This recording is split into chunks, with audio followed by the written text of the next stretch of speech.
Today's show is sponsored by the law offices of Armand Gregorian. If you're injured in a car accident and need proper guidance and representation, reach out to the law offices of Armand Gregorian, 1-818-404-0333. Guys, we've said this before on the show. We're saying it again. This is a cell phone number. You could literally text this number. If you're injured in a car accident, reach out to Armand Gregorian, 1-818-404-0333. Also, today's show is brought to you by The Cabinet Spot. If you're remodeling your house and you need custom cabinetry or prefab cabinets, reach out to The Cabinet Spot. Tell Vic we sent you at 1-888-495-0210. The Cabinet Spot. Reach out to Vic. Lastly, today's show is also sponsored by the Glen Arden Club. If you're interested in networking, cigars, scotch, and a great environment, reach out to us. We'll connect you to the boys at the Glen Arden, and you'll become a member here. Smoke with the WiseNuts, smoke with a great network, and build your network.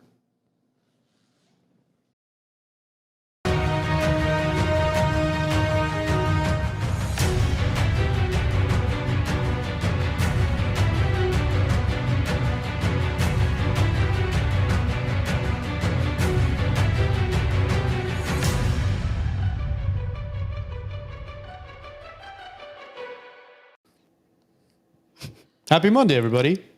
TGIM. It's 5 o'clock somewhere, and I'm really pissed off right now because I see 50% off on Black Friday. They just renewed our membership with Restream. We didn't get the 50% off. I don't think so. You should have waited till... How are we going to go live today? El Gringo de Negro. Gringo de Negro. Black Friday. No, that's not. What is How do you say Friday in Spanish? I forgot. Friday? Lunes, martes, miércoles. Oh, shit. I forgot. Fridays. Well, Dr. Irene's here with us again. When was the last time we had you on? Was it like 2 years ago? No. Like about a year, maybe. 8 months ago. 8 months, yeah. It's very recent. Really? Yeah. I feel like it was like a while ago. How old were you at the time? Because you just turned 38 today, right? I did turn 38 Happy today. birthday to our beautiful birthday. co-host, my co-host, Arno. Thank you, guys. If Thank you guys you. didn't know, he's real estate. Happy birthday, Arno. Happy You know, birthday. thank you, 38-year-old guys. real estate. Thank you, Joe. Thank you, Armand. Thank you, Irene.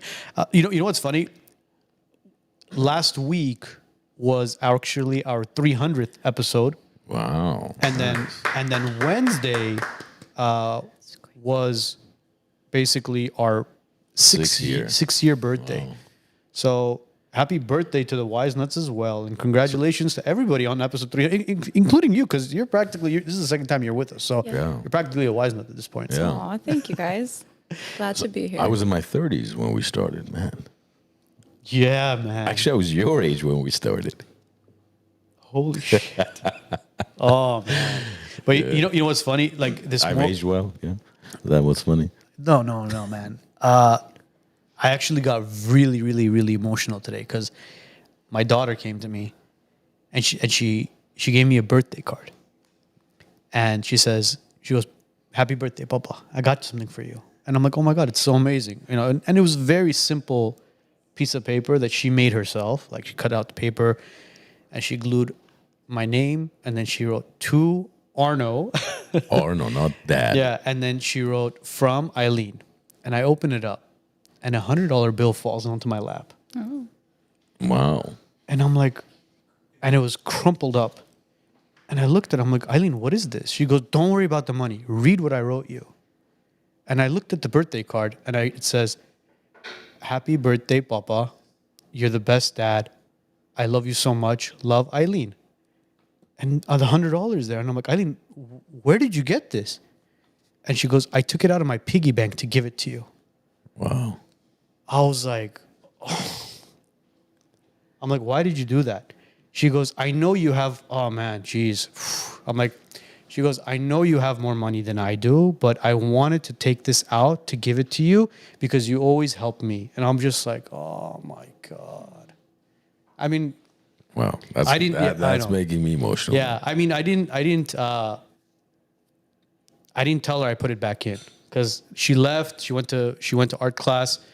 I took the money. I stuck it back into her piggy bank. But dude, Don't stick it back into. I mean, stick it back in, but Maybe stick like a new $100 bill so she doesn't realize. buy at least $100 worth of Dogecoin or something for her. Dude, I was. Do that for You him. know what it was? See, like we've talked about this multiple times. Having conversations with your kids is so important because you're able to instill certain morals, certain values into your child. And her and I have a phenomenal relationship where we talk about everything and anything. And the fact that a child of that age, a 7-year-old, could comprehend finances and tell you that, look, I know you take care of everything, but I still want to take money out of my pocket and give it to you. I mean, I not to toot my own horn, but I think I'm doing a good job. See, because she's a girl. The difference is when my boys were at the car show yesterday at the Glen Arden, my younger son, Nico, 5-year-old, he's like, Papa, I want to buy that Ferrari Pista, which is a $550,000 car. So you're getting $100 while my son wants to put me in $550,000 debt. So I don't know. I think it's, again, I have best of both worlds. So I got a boy and I got a girl. Obviously, my boy's young. He's turning 3.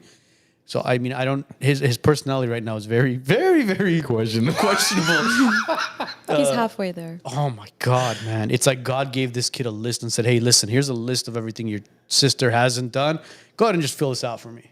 So, but anyways, very quickly, can you tell us a little bit about yourself? Because obviously you were on with us quite a while ago. It was a couple months ago. But just for everybody to kind of remember what you do exactly and what you specialize in, and then we'll jump into some conversation. I'm a licensed therapist. I have my doctorate in clinical psychology, and I specialize in marriage and family therapy. So I work mainly with addiction, trauma, postpartum care, and that's for men and women.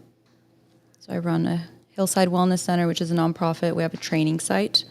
So I train a bunch of practicum students, which is amazing. I love it. I have a group practice in Calabasas, and I teach at Pepperdine in the psychology department. Nice. How do you have time for all that? Group practice. It's great. You teach at Pepperdine, and you see private clients. Yeah, I love what I do. It's my lifestyle. It's not a job for me. It's who I am. Do you have a certain routine? I do, but I try to stray away from routines because they tend to be they burn me out after a while because the same thing over and over again. But that's why I do so many different things. So I never really have a specific routine for it. But no, I love what I do, guys. I love working with humans, helping them heal. It's funny, you mentioned postpartum as well. And, off camera, we were kind of somewhat discussing it. Yeah. How much of your clientele right now or your patients are postpartum? About 70%. 70%. 70%? What Yeah. exactly is postpartum? So postpartum is basically after birth. So when you part from your baby as a mother, but not a lot of people talk about it in terms of the male's postpartum care because there's a chemical thing that happens within your brain as a male after you have a baby. Your baby makes you a father. And nobody After talks our about wife it. has the baby. Yes, Okay, but you just wanna guys also have a clarify. child. Yes, yes. I The wanna female clarify. pushes Men the child cannot out, give birth, right? but you give us the baby. Yeah, So we can't do it without men. But clarification, men can't give birth, right? Absolutely not. Just It wanna is a clarify. female Wonderful. thing that you can give birth. Yeah, man, you guys are safe. Don't worry about getting pregnant or anything. Don't worry, guys. It's exit only, but it's only exit for one thing. Don't worry. Anyways, please. Yeah. Don't No. digress at all, please. But one of the things, you guys, when it comes to postpartum care is nobody talks about what happens to dad. We're so focused on what happens to mom, which is a lot. A lot happens to mom. There's a chemical imbalance that can happen in the brain. There's a hormonal imbalance that can happen in the body. There's an emotional and psychological change that takes place. But we kind of forget about the man and what happens as you become a father and who are you as a father. And we don't really pay attention to you guys that much. So whenever I We work as with in who? The mom or society? just humans, society. Society. Yeah, we leave the males out, which, whenever I have a mother come in And there's a different level of postpartum depression or postpartum anxiety. There's postpartum psychosis that can occur if there's any kind of like bipolar disorder or anything like that happening.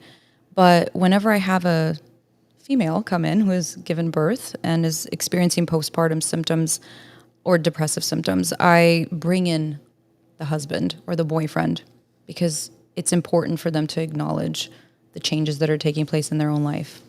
So, and once I do that, they get closer too. So it's nice. What is the postpartum that men experience? I mean, I'm a father of two. He's a father of two, as is Joe.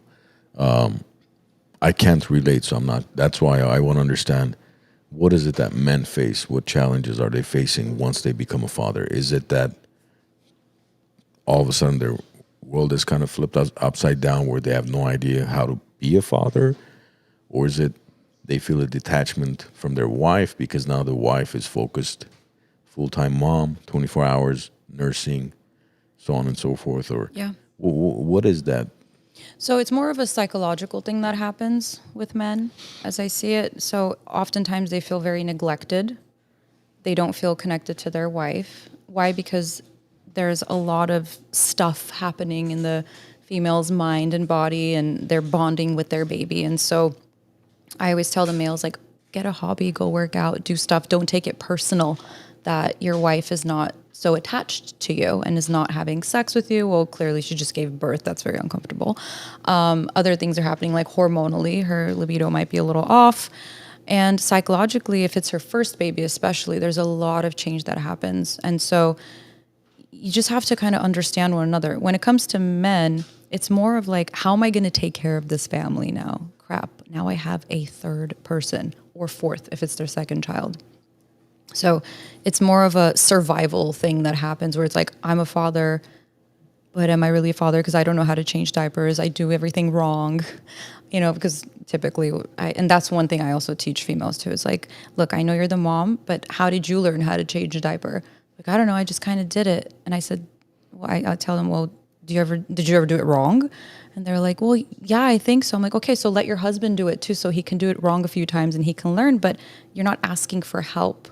And so there's just so much that happens amongst parents that is not talked about. And the men, again, they feel neglected, they feel left out, they want attention and love and affection, but their wife isn't able to give it to them because of so many things that are happening within her.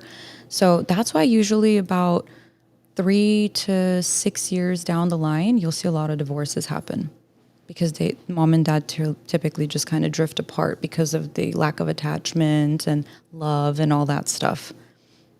Because I would think if you have a healthy marriage and you have a good relationship with your spouse, that a child is going to bring you closer. Because, what I've seen over the years growing up, especially in our community, is let's say if a boy is growing up, right, he's a troublemaker, into drugs or whatnot, into the wrong crowds. They're like, yeah, let's get this kid engaged and maybe it'll knock some sense into him. Okay, kid gets engaged. Now you've got a girl who's your fiance who has to become part of that problem now and deal with that problem. Well, clearly she doesn't know how to deal with that issue.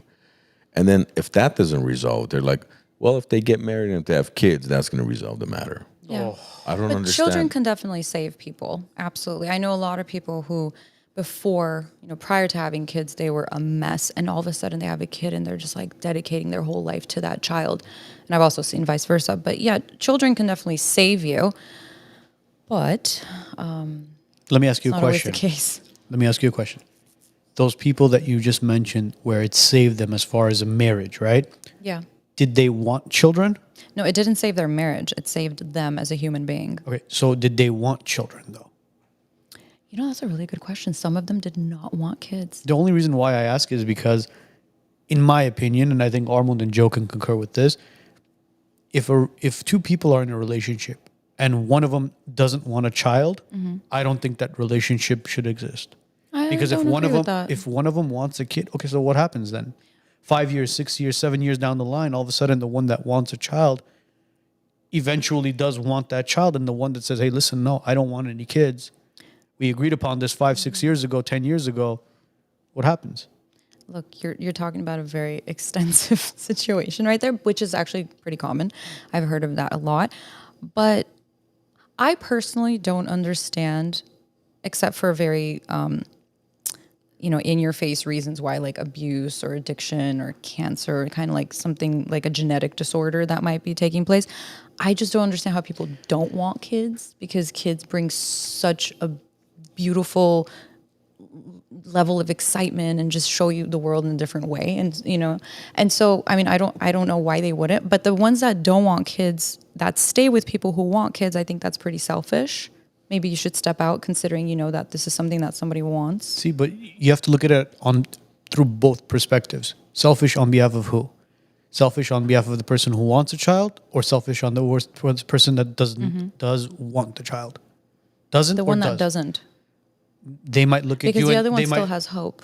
I know, but you have to look again. I'm playing devil's advocate here. Yeah. You have to look at it through the different lenses. What if the person that wants a child is being looked at by the other one as you're being selfish? Why do you want to ruin what we have right now? We're traveling the world. We're doing this. We don't have to worry about another child or a person in our lives. But vice versa. But how long do you want to do that? Like, how long do you want to just focus on yourself? You'd be surprised. See, there are couples I know personally where they're already in their 50s, and when they got married, they decided we're not having kids. Again, like I said, they're in their 50s. But they were both on the same page. They're both on the same page. In hindsight, when you look at it, I guarantee you, if one of them wanted a child, that relationship was not going to last very long. Yeah, that's what I'm saying. You should step out if you guys are not on the same page about certain things, like having children, after a while you should step out. But there's also the case where, oftentimes one of them doesn't want a child, and they get pregnant, they have the baby, and they realize that it changes their life for the better. Yeah. I mean, we can talk about it in so many different ways, because children can affect your life in so many different ways. They can also make your life much harder, and especially if you have a child with disability, it could just really throw a wrench in your marriage, and it's sad, because parents go through a lot. But when it comes to having a very healthy marriage, you need to be on the same page. Yeah, you have to, especially about children. Well, I think what Arno was implying earlier is that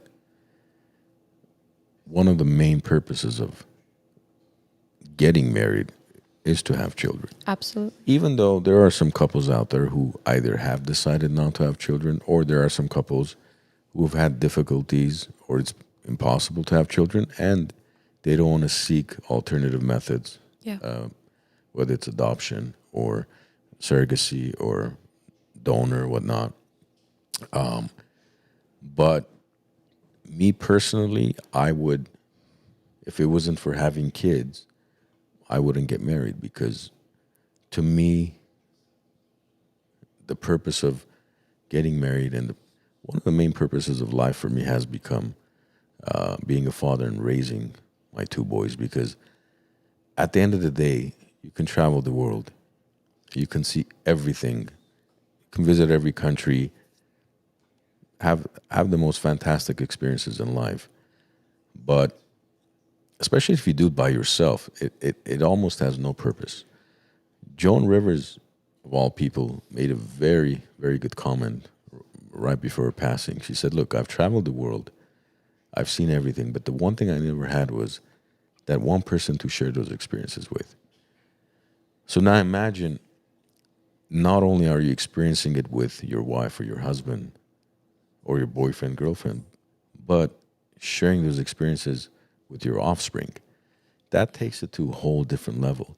Even a simple thing as just going out for dinner, right? You let's say you go out, you have steak, fish, hamburger, whatever you enjoy.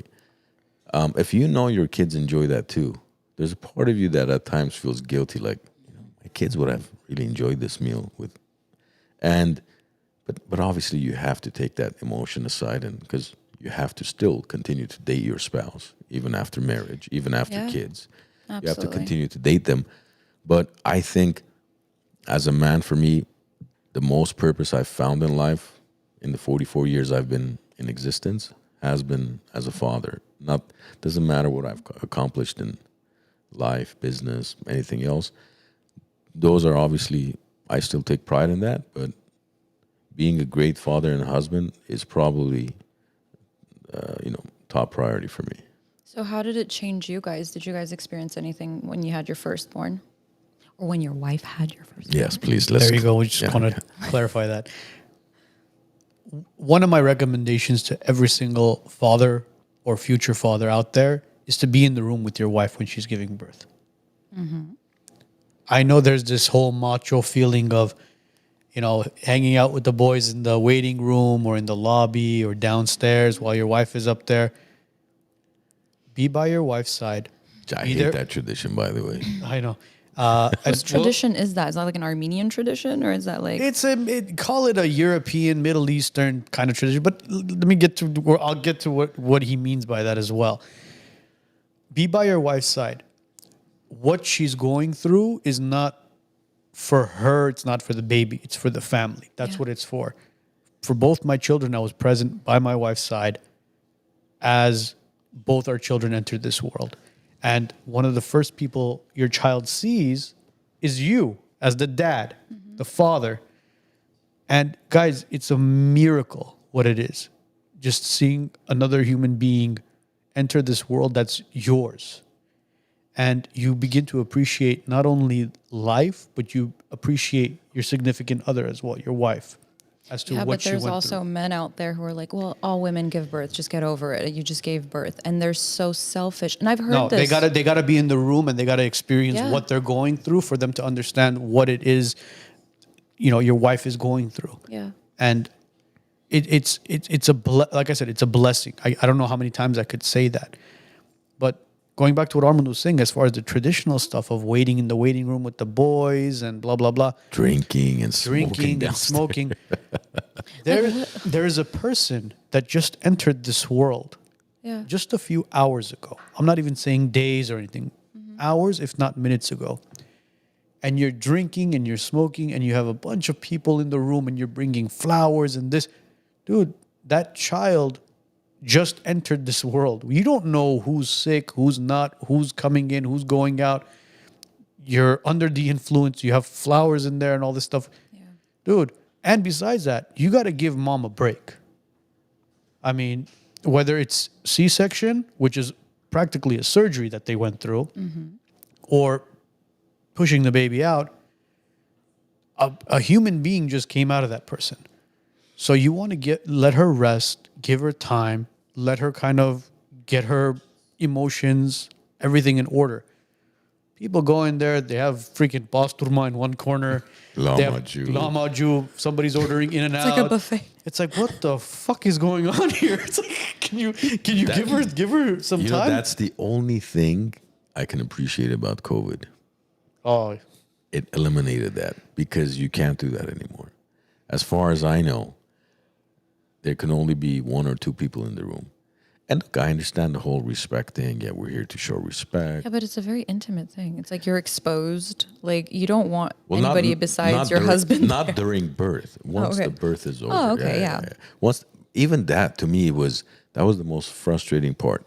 Yeah. And I say this with love, guys. If my relatives, friends that are watching who were there, I say it with love. It's frustrating because, like Arno said, the baby's literally hours into this world and everybody's breathing down his or her neck and, oh my God, I want Papa in the mana to Mama in the mana. Like, really? It looks like a little alien. Yes. And it's just the first thing, who does she look like? Really? That's what matters, huh? Who he or she, what you think he's going to look like, the postman or the UPS guy? I mean, never know. You never know. But that tradition that we have, I think we got to get rid of it, guys. Look, when there's a reason why we hold the 40-day thing in our tradition, right? Karasun kids, we take the kid out of the 40th days is because allow the immune system to at least get exposed to the natural elements before you've had a smoke downstairs and now you're trying to kiss the kid's neck, your nephew, niece's neck, or whoever. Just you have the rest of your life to do that. Trust me, nobody's gonna think you're disrespectful for not showing up right after vaginal, Birth. or C-section. Vaginal birth. C-section. Yeah. It's and the funny thing is because even my wife and my mom and her mom, they're like, "Why are you so like upset?" I'm like, "Because it's like we have 50 people in the room. I mean, it's too much.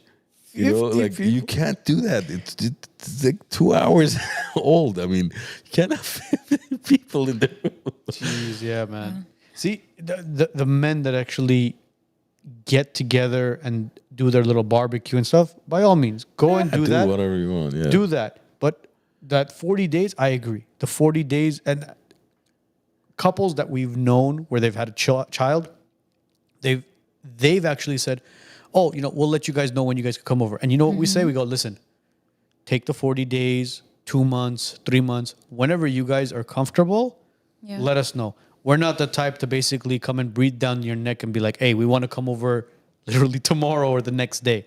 No, mom has to recover, whether, like Armand said, C-section or natural birth. Dad has to recover as well. And again, this is a time for mother, father, child to bond together. And if there is a third child, if there is a second child or third child, have that family bonding period together. Yeah, but we're missing that in the Armenian community.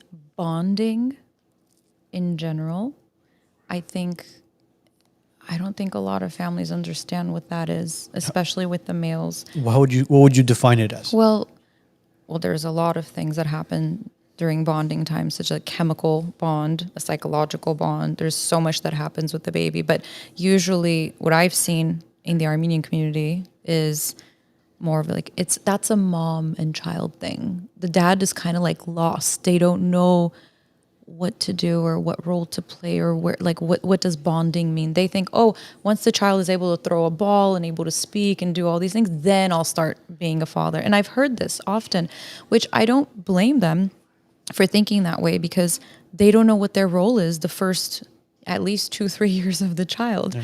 Well, I'm not going to breastfeed. 3 years. Yeah, because Wow. I'll ask them, I'll say, well, your wife needs your help. And they'll be like, well, what am I supposed to do? I can't breastfeed. I don't want to change the diapers. And I can't put it to sleep. I'm like, well, learn. If your wife is happy and your wife is not stressed out and she's able to actually shower, eat, and take a breather once in a while, trust me, she won't raise hell for you. She'll make it much more comfortable for you. But it goes both ways. This is not just a male thing. With the females too, and I work with them, I tell them, give your husband a role. He needs to feel needed. It's not just like going to work and coming back. That's amazing. But if the female was going to go to work, she would have to come back and take care of the child anyways. So the first couple of years, yeah, you're going to be working, you're going to come back, you're going to still have a job. And for the next 18 years, you're going to have a job of being a parent. But again, in the beginning of having a baby, a lot of males, they're just lost. They don't know what to do. They don't know how to help. Everything they're doing is wrong. That's how they feel. That's what I've heard, at least. But both of us are father. We shed some light on that. But before we do that, there were a couple of comments Joe, if you want to go back, I want to read. And thank you guys for being open and vulnerable in the comment section. If you scroll up, Hector made a comment about how, right there, he says, my wife and I,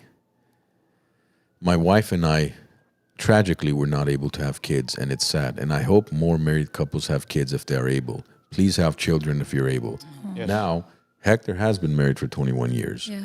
And then we've got somebody else, Apollo. I don't know his actual name, but he says, I left my wife because she wasn't able to have children. She wasn't happy about it, but in the end, she understood. She couldn't fulfill her duties as a woman fully. Oof. I mean, you got to see two different spectrums, hold on, right? Apollo, you have to rephrase what you just... Yeah, please break that down, Dr. Irene. Look, I understand what you mean when you say what you're trying to imply when you say she couldn't fulfill her... I can't read from here because I'm blind, but you said she couldn't fulfill her role as a woman. Okay. Your role as a woman is not just to have kids. She could have fulfilled her role as a woman by doing a lot of other things too, but I would not blame her for your marriage not working out. I think the perception you have of your wife, there was a lot of other things going on, I'm pretty sure, because that's aggressive way of putting Harsh. things. Yeah. Tad bit harsh. That's a little harsh. I think you should, honestly, I'm not trying to be rude. I think you need to work on like the way you speak, because maybe going to therapy is going to help you with that, because there's so many other things that men and women can do for one another, especially when you can't have children. And you can't. That wasn't the choice. It wasn't like she wasn't giving you a child because she didn't want to. She couldn't. Yeah. But you could have adopted. You could have had a surrogate. There were so many different things that you could have done, and I'm wondering why you didn't. So that would be my question to you. Because today, I think 6 out of 10 couples have infertility issues, which means because of the food and the water. Yeah, are 6 out of 10 men or women, husbands or wives, supposed to leave their spouse? I don't think that's the solution, because with today's medical advancements that we have, you have multiple options. I hope she's okay. Yeah, I maybe Apollo, the way he wrote it out. I don't know who Apollo is. We don't know who he is, but it was kind of a harsh way to say it. Because look, at the end of the day, you weren't able to have a child together. Because remember, this is a two-way street. I wonder if he got checked. Maybe he was the issue. You took the words right out of my mouth. See, it's that as well. Because men don't like to go to the doctor. Men don't want to, face problems that they might actually have. And that's something actually very big in the Armenian community with men. You guys, please. There's a stigma. Go to the doctor. Because I can't tell you how many people I work with who have, God forbid, lost their fathers or husbands or brothers because they didn't know they had cancer, or they didn't know they had something. They never went to the doctor. They never took care of themselves. They're 45, they're drinking, smoking, partying, not taking care of themselves, not eating well. And then something happens to them and they could have lived a much longer life. So I know it's hard, and it's a little bit of a bruise to the ego to be told that you're not as healthy as you would like to be. But it's important to take care of yourself. We need you men. We need men.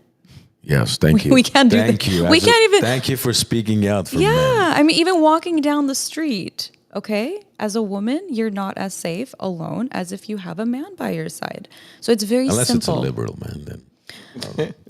Or somebody who voted for Harris. Sorry, no politics tonight, but we had to. But look at it this way: for those of you listening on Spotify, Apple Podcasts who aren't viewing it, Dr. Irene is a biological female, by the way. Are you kidding? That's such. Yeah, we checked before the Hey, show. listen, we're in 2020. We're in 2020. Okay, first of all, No, we didn't. no. We Yes. checked XX chromosomes. Yes, we did a blood test before I test. came. Yeah. Sheesh. What did you guys think? Yeah, we're not in Disgusting Thailand. human beings. Listen, you guys, we're not even going to go there. But anyway, look, We're not going there. going back to roles, as far Yes. as we were discussing father roles. See, you said something about fathers needing to do something and wanting to do something, right? They need to feel How needed. did you handle it Yeah. with your firstborn? It's not a need thing, or I'm sorry, it's not a want thing. You need to do it. It's not a want. Wanting something is one thing, needing to do something is something else. So compared to a job, let's say you hate your job. Do I want to go to work? No. Do I need to go to work? Yes. Now, your child pooped themselves. Do I want to change it? No, I don't want to smell it. I don't want to deal with that. Yeah. Do you need to change it? Yes, because there are consequences behind you not fulfilling what you need to do. Yeah. No, Like diaper rash. But I disagree with that, though. How so? You can't compare your job to fatherhood. Or But it is a motherhood. job. No. No, it's not a job. I'm not, hold on. No. Don't take it literally. Yeah, but you're saying, do I want to? Do you not want to change your own kid's diaper? Believe it or not, there are fathers out there You who guys- will look at a poopy diaper and be like, I don't want to do it. They'll leave their child that way and say, course and there wait are. for mom, grandma, No, somebody but to I'm get. asking, how did you do it? I'm not asking about. There is no of course choice. there's It's my fathers child. There's no choice. There's even mothers who leave their kids at home alone for 7 days and go on vacation to Puerto Rico. I mean, I come think we on. discussed it with you on the show, right? Oh, yes. Yeah, the Ohio lady. But we're not going to go there. not I'm going asking you, as a father of two, because Irene was talking about how fathers don't feel like how, they feel disconnected, and how do I find my role? What am I supposed to do? What did you do? What was your role? How did you find yourself in that equation? Great therapist question. by the way. My role was basically to make sure, for example, one of the main ones was bath time. Bath time was my role. Elle can go put her feet up, watch TV, do whatever she wants. Bath time, and I think till today, bath time is still my time. I try to do as much. I think I do more bath time with both my kids than she does. Diapers, anything like that, I'm handling it. Feedings, I'm handling it. And then, in fact, at nights, certain times when they would wake up, if she's in zombie mode, I got to get up. You have to get up and do whatever you got to do. Yeah, the bad side is when you're going to work the next day, you're kind of not yourself. But you know what? It's temporary. Yeah, but she does the same thing as a woman. You know, you're up breastfeeding every 2 hours or whatever it is, and then you wake up in the morning and you're still working. Like you go to work, you're just at home working. No, of course. You know, but I course. think oftentimes I've seen where it's like, well, I have to go to work in the morning. You're home. I need my full night's rest. Well, if your wife is really upset and has lack of sleep, she's going to be very impatient. She's going to be moody, and it's going to reflect on you. And she's going to start, on the children, but mostly on you, because she's going to start resenting you. Where it's like, well, he at least gets to leave the house. I'm stuck at home all day. Yeah, which again, I go back to kind of maternity leave and paternity leave. Yeah. I think paternity leave should be equivalent to maternity leave. Equivalent? I think so. Why not? We're talking about equity, inclusion. No. Now you're I don't know about into equivalent. DI and ESG Hey, baby. scores I don't know about- and- Take Equivalent.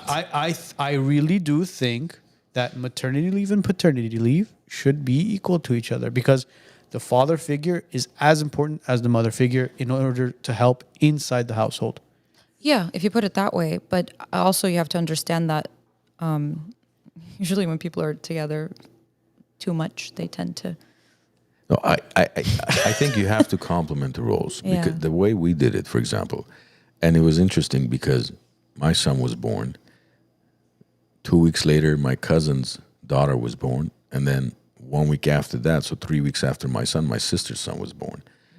So the three fathers, me, my brother-in-law Mike, and my cousin Nando, the wives would take care of the kids, the babies during the day, nursing, whatnot.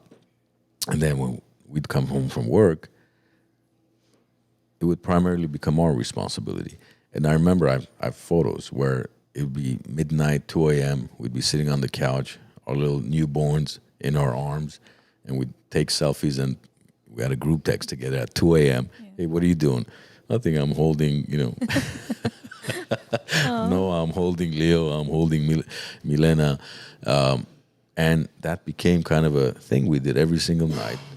I would tell my wife, you go rest up. You've been nursing all day. You've done all these things. And after 7, 8 p.m., my son was my responsibility. Did your father do that? Like, where did you learn how to be a father like that? My father was very hands-on too. Oh. Yeah. Which is kind of not so common being born. I was born in Armenia. So fathers in Armenia were not as hands-on because it was kind of a stigma to be so hands-on with your kids. But my father was with me, my brother, and my sister here too. My sister was born here, but especially my brother and I, because he was much younger back then. So I learned that the importance of the father's role from my father. He led by example. Yeah. But it was just, I don't know, I guess part of it was because of him. Part of it was just because I was so ready to be a father. Yeah. I became a father at the age of 38, so I wasn't very young. That I was fully ready to take on that role. I mean, whatever I had to do, there was no questions about, well, I don't know, am I mature enough? Can I handle this? Do I want to smell the diapers? None of that bothered me. Especially when the second one was born, I took care of my first one more than my wife did, because I told her, listen, you take care of the second one, because he doesn't know what my 100% attention is. My first one knows.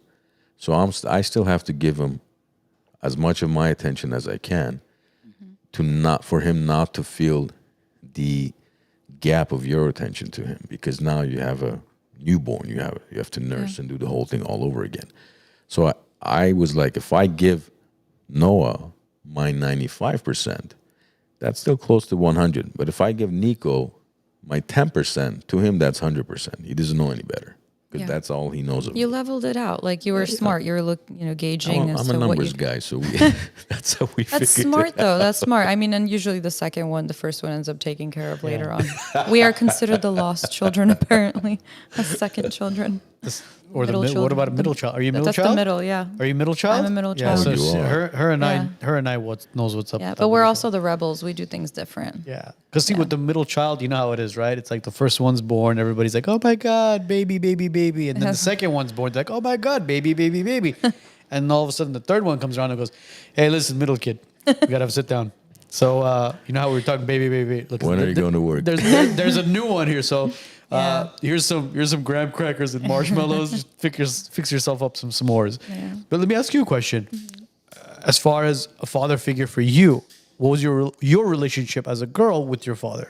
How was he involved in your life? Yeah. So I was born in Armenia. And so my uncle actually was my father figure my whole life. Really? Yeah. And I love my uncle to death. You're My mom's brother. so Kerry. Kerry. Yeah, my Kerry. See, that's what I love about Armenian references. Yeah. We know exactly Kerry, Hopar, English, it's like aunt, cousin, nephew. You have no idea. Is it your Kerry? Is it your lesbian uncle? There's no. What about in Alabama? Here's my cousin, my sister. There's no differentiation. It's all the same person. Yeah. My mother-in-law. It's all the same person. My father-in-law. There's no. But in Armenian, we have a specific. Yeah, it was my mom's label. brother. No, he Yeah. was more. He was. My parents were very young when they got married and they had kids. So, my uncle took on the father figure in my life, and I love him to death. He's my life. But then I got closer to my dad because we moved to America when I was like 2, but he couldn't come. We were separated. And then when he came, I was How old were you when he came back? When he moved to the I States? can't remember. I really can't remember that. For some reason, it's a really good question. But I remember I was really mad at him. I was like, he wasn't in my life. Like I was like very like my ego was like no, and I grew out of that clearly. But I have a great relationship with my dad. I love him to death. Now you do. Yeah, I do. For the past several years now, over a decade. So, like in my 20s, I started to get very close with him. But my uncle was my father figure, and he's the kindest soul. But he's very strong. He's very masculine. He's very kind. So it was really nice to have him around. I kind of look for him in men that I date. Your uncle. Yeah, because that's what we do as little girls.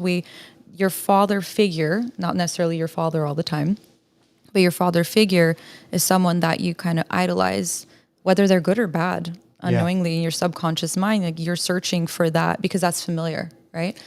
So if you have an unhealthy father figure and you work on yourself, you will break free from that generational unhealthy, toxic relationships that we get into. Did your uncle have his own kids or no? Oh, yeah. We were all raised in the same house. We had one big, huge house. Because I was going to ask, did the kids have any type of resentment towards you for having that relationship with them? No. So, he has a daughter and 2 sons, and they're like my brothers, and Megan's like my sister, and we are super close. We grew up in the same house. Me, my brothers, my cousins. We had a huge house. But no, we love each other. We're like brother and sister more than cousins. I'm curious what your father's relationship with your uncle is. How are they together? They're great. They're fine. Because it's obviously it's not your dad's brother. It's your mom's, No, it's my mom's brother. No, there was nothing like that. And my mom and my dad were not together, after a while, but my mom and my dad are like best friends. Yeah. And they're great. What's your uncle's personality like compared to your dad's personality? They're very different. She's in the hot seat now tonight. No, the only reason why I ask is because statistically speaking, they say that girls normally look at certain traits in their significant other or their boyfriend or their future husband, and they kind of somewhat tie it into their dad. Yeah, that's what I was saying. Like we will typically look for that. We'll idolize that. Yeah, so that's why I was asking, like, what is their personalities? What's so different about their personalities? Well, my dad, my dad is very artistic, super smart, like very different than my uncle. My uncle is Authoritarian. he is. He's very authoritarian. Like he taught me how to shoot a gun. Like it's I love him. So he's very different. But I don't know. Like I don't. I was in therapy for so long that I've worked on so many of the things within myself that I thought were right, but were not, but that I thought were wrong, but that were right, so it's very interesting to answer that question now as to how I would have answered it like 10 years ago even. But their personalities are different. They're two different people, but they never had any like beef together or anything like that. It was just more like, actually, thank you for raising my daughter when I wasn't able to be there. It was more like that. Yeah, I think if that was the reason, then it's acceptable. Yeah. But if it was for some other reason, because of, let's say, family conflicts or whatnot, then that would be very challenging, I think, as a man to accept that. Doesn't matter if it's your wife's brother, somebody else having raised your children, and for them to be looked up to as that father figure would be challenging. But if it was because for other reasons where it wasn't toxic or malicious in any way, then it's easier to swallow as a man. Yeah, well, I think a lot of times men also have a little bit of an ego bruise when it comes to step parents. When a divorce occurs and then the woman gets married or wants to have a partner because clearly she's not going to be alone for the rest of her life, especially when you're young. And you too, as the male, you'll find your own partner as well. And so the child will have a stepmom and a stepdad. But in the Armenian community, they don't really grasp the understanding of what a step parent is. So oftentimes when a divorce occurs, it's almost like the female is not able to date or is not allowed to remarry or anything like that, which I think is very selfish because she's a human being and she needs to find her own partner as well. So step parents is something that we always talk about with, parents who are divorced and stuff, where it's like, it's important to find healthy people, not the same person that you divorced in a different body. And that it's good to be able to team up and parent this child that definitely needs two parents. You need two parents. I think it's important in a household to have a mom and a dad. You learn so much from both. Yeah. Whether that's a step parent or that's a biological parent, you learn from both. And I think the word co-parenting needs to be thrown out the window. I don't believe in the word co-parenting. Why not? Because what is co-parenting? It's basically... Well, when you get a divorce, you have to learn how to co-parent. No, you're still a parent 100% of the time. Oh, no, yes. But co-parenting is basically like you are parenting together. If you are not giving your 100% and you're making up some bullshit word to say, oh, we're co-parenting. No. You are a parent. You have to give 100% to that child, no matter what. Just the fact that you bring up that word and mind you, imagine if your child gets old enough where they kind of understand terminology and they understand co-parenting. Oh, co-parenting, split, right? 50-50. That's kind of what your brain portrays it as, right? No. You are a parent. I'm your mother. I'm giving you 100%. I'm your father. I'm giving you 100%. Yeah. That's what needs to be instilled in people's mental brains, because what they don't understand is certain wording, certain terminology can really affect the child as well in the future. Yeah. So that word co-parenting, in my opinion, I don't know if you guys could concur, if you'll concur as well, or if our audience can, but I think it should be thrown out the window. It should be, I'm a parent. I'm devoting 100% of my attention, my life to you as much as I can until you're able to take care of yourself at that point. Yeah. But it's not that easy, especially when you're divorced and you're not living in the same household. So being a team is important because you're not together with that child. But see, when you're playing on a team, do you not give your 100%? You do when it's your turn. Yeah. So that's why that's why I always say, just throw away certain terminology and commit to your child 100%. All this dual parenting, co-parenting bullshit. No, I'm it's over just that terminology. Stuff. I think we're not that dramatic. I think it plays a big role, in my opinion. Yeah, I agree. But your child doesn't need to know that you're co-parenting. You know what I mean? You're not going to tell your son or daughter like we're co-parenting. Put a sign up in the house. We're co-parenting. Yeah, like sign. Could you wear imagine? Shirts. Like that's not the thing. So the thing is, it's important to have two good enough parents, not perfect, but good enough parents. Do we have any questions? We have a ton of questions. So sorry, guys. We have a few. I want to post up actually a phone number in regards to taking calls. So just so we're aware. And also, Are you going to put up a phone number, or are you going to put it later? I don't know. I'm putting it up right now. Actually. Okay. Well, while you're putting up that phone number, let's very quickly dive into single parenting as well. Yes. So the impact of children in a single parent household. So 2 times more likely to drop out of high school, 3 times more likely to experience behavioral and emotional damage as well. Okay. So are you dealing with parents or individuals right now who refuse to, and I'm going to go back to the word co-parent. Okay. Let's rewind just a little bit. Go ahead. If we look at it and we really want to talk about it, as long as you have one good caregiver, there's a bunch of statistics psychologically to back this up. Okay.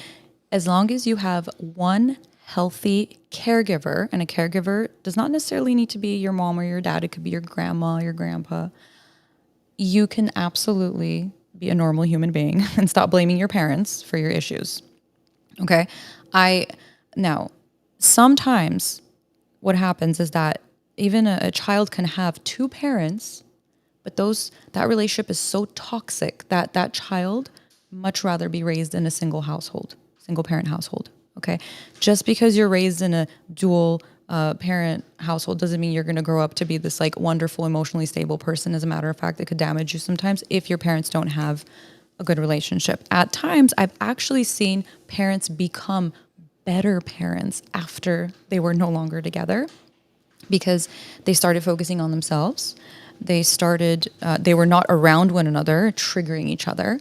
And when they have time with their children, it's more of an intimate, close, quality time with their child. Okay. So I've seen a positive side to that. I'm definitely not for divorce. I'm not saying get divorced, but at times, we have to be very realistic about that, because this happens a lot, even in therapy. It's my parents' fault that I'm like this. It's my parents' fault that I'm using drugs. Okay, you can only blame your parents for so long. There has to come a time in your life where you need to acknowledge that you have a very big role to play in the way your life is turning out. See, the only reason why I say it is because having a father figure in your household, whether you're a boy or a girl, is Yes. very important. Absolutely. So is with the mothers. But they also, I've also heard the statistics where it's like, oh, you have a higher chance of going to prison if you're raised with your mother alone. Absolutely. Like, yeah, You're actually more likely to end up in the wrong environment if you're raised without a father figure in your home. I don't agree with that. You know what it is? Statistically speaking, and we've actually had guests on. A couple of weeks ago, we had Mob James and Reggie Wright on our show. One individual had a father figure in his home. The other one did not. Reggie Wright had the father figure. He went into law enforcement like his father. Turned out successful, had a family, all that stuff. Mob James, on the other hand, didn't have a father figure. Okay. You know what? And we asked him as well. We said, "Who did you look for as a father figure?" He goes, "I looked out for the boys in the street." Yeah, but that was his decision too, because that's where he And was looking. And He could have found a teacher. He could have found a coach. He could have found an uncle. You get what I mean? I There's- absolutely agree. when But when you're raised in a certain environment, yeah, and when that environment is purposely created by a certain government, Yeah. what happens is that's what they push. And it's unfortunate that he's not going to go look for a teacher, a counselor.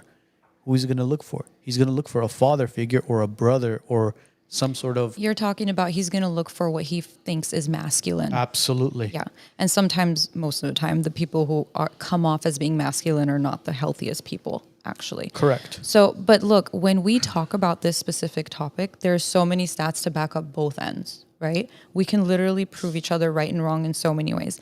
At the end of the day, you're born with your temperament. You develop your personality throughout your life, about age 6 to 8. You're pretty set. But you can change your personality here or there if you go to therapy. Depends on what you get into, this and that. Your traits typically stay the same. But there's also children who are raised in foster homes. There's also children who are born into gangs that get themselves out of that. You know what I mean? So yes, your environment could have a lot to do with how you end up, but at the end of the day, you have a brain and you need to use it. It's so we need to stop blaming our parents so much. And again, as I said, we have to start taking accountability for the roles that we play and the way we've come out Yeah, but at a certain place in our life. But I mean, at a certain age, when you're 13, 14, 15, all the way up to, I think, even 17 years old, you're so vulnerable. Your amygdala is not developed. Your brain hemispheres are still trying So, to do all the fun stuff. taking certain responsibilities for yourself, we can all go back in time and think of certain things that we did as a teenager where you're just like, holy shit. Like, I can't believe I did that. Yeah. If I can go back in time, I'd actually smack myself across the head and be like, what the hell were you thinking? But you needed to do that because that's how you became who you are. Correct. But it's unfortunate that sometimes in certain neighborhoods and certain societies, those kids need the proper guidance in order to not get into certain circles and certain neighborhoods and certain gangs, as they say. Yes, I understand. Because people die. I get that, but I've worked with children who were raised in very wealthy. Mom's a doctor, father's a lawyer, blah blah blah. They end up in gangs. I worked with individuals who, because I work in a lot of addiction, so they were born into a gang. They were raised with an alcoholic mother, a drug addict father, and they realize, I don't want to live this life at a very young age too. They can tell you, like, I was 10, I was 11. I remember looking at my parents and going, I don't want to live this life. I didn't even know what I was doing, but I knew that I didn't want to live this life. So I think there's a lot of what we don't know, what happens in the human brain at such a young age, that we're still trying to kind of comprehend as to, like, how is it that a child so young can realize right from wrong, but then others can't? I have a question for both of you. First, you, Arno. Right. So, do you think it's better for a child to grow up without a father or with a bad father? Ooh. That's a very easy question, guys. No, but hold on. I'm trying to wrap my head around this though. Okay, without a father, but is there a male figure in their life? No. Well, I mean, they could find a male figure in anything. A bad father is you're destined for disaster. Not really. Yes. So a lot of people have bad fathers. They turn out fine. So how would you answer that question? Well, I would say I would much rather not have a father than a bad father. Well, there you go. So you agree with her? Because a bad. You can have a phenomenal stepfather, a very good big brother. You can have a You're digging uncle. too much. I know, I'm analytical. You could have a great uncle. He's like, answer the question. I'm just saying. I'd Rather, rather. we're gonna analyze you. She's gonna analyze you. No since it's your problem. birthday. That is my specialty. no problem. We're gonna do a little psychoanalysis. No problem. So Freudian. Are we gonna switch and I'm gonna lay on the couch? Yeah. All right. Cool. Cool. Well, look at you guys. At the end of the day, when we become adults within ourselves, we have our own, what we like to call God. Okay. You have your higher self. You have your inner, from right to wrong. Okay. And you have to make choices. You continue the way you have been raised and raise your children that way as well, or you don't. When I was working at a rehab, and we used to work with a lot of females who were prostitutes. They were living on Skid Row. When I was running their group, a lot of times they would say, well, I was abused as a child. I don't know better. Or I was raped, and I told them, you don't know better. No. Would you rape your child? Would you beat your child? No, I would never do that. So you know better. You know better. And so that's what I'm saying. There's so much blame we can place on the people. Why is it that almost everybody who's a prostitute, drug addict, or pedophile, they always blame their upbringing?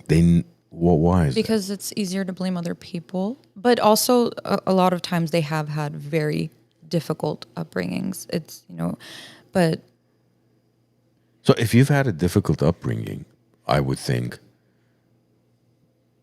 you would want to be the exact opposite of that. not necessarily. That becomes very familiar. So you create the same scenario. Even though as much as it hurt you, Yeah. as much as it destroyed you, Yeah. because it's familiar, you're going to do the same Freud thing. has a term for it. It's called repetition compulsion. You repeat compulsively without even knowing, because your subconscious mind is so familiar with the toxicity of your life that becomes your comfort. So you just create the same scenario throughout your life, again, unless you go to therapy and you work on yourself.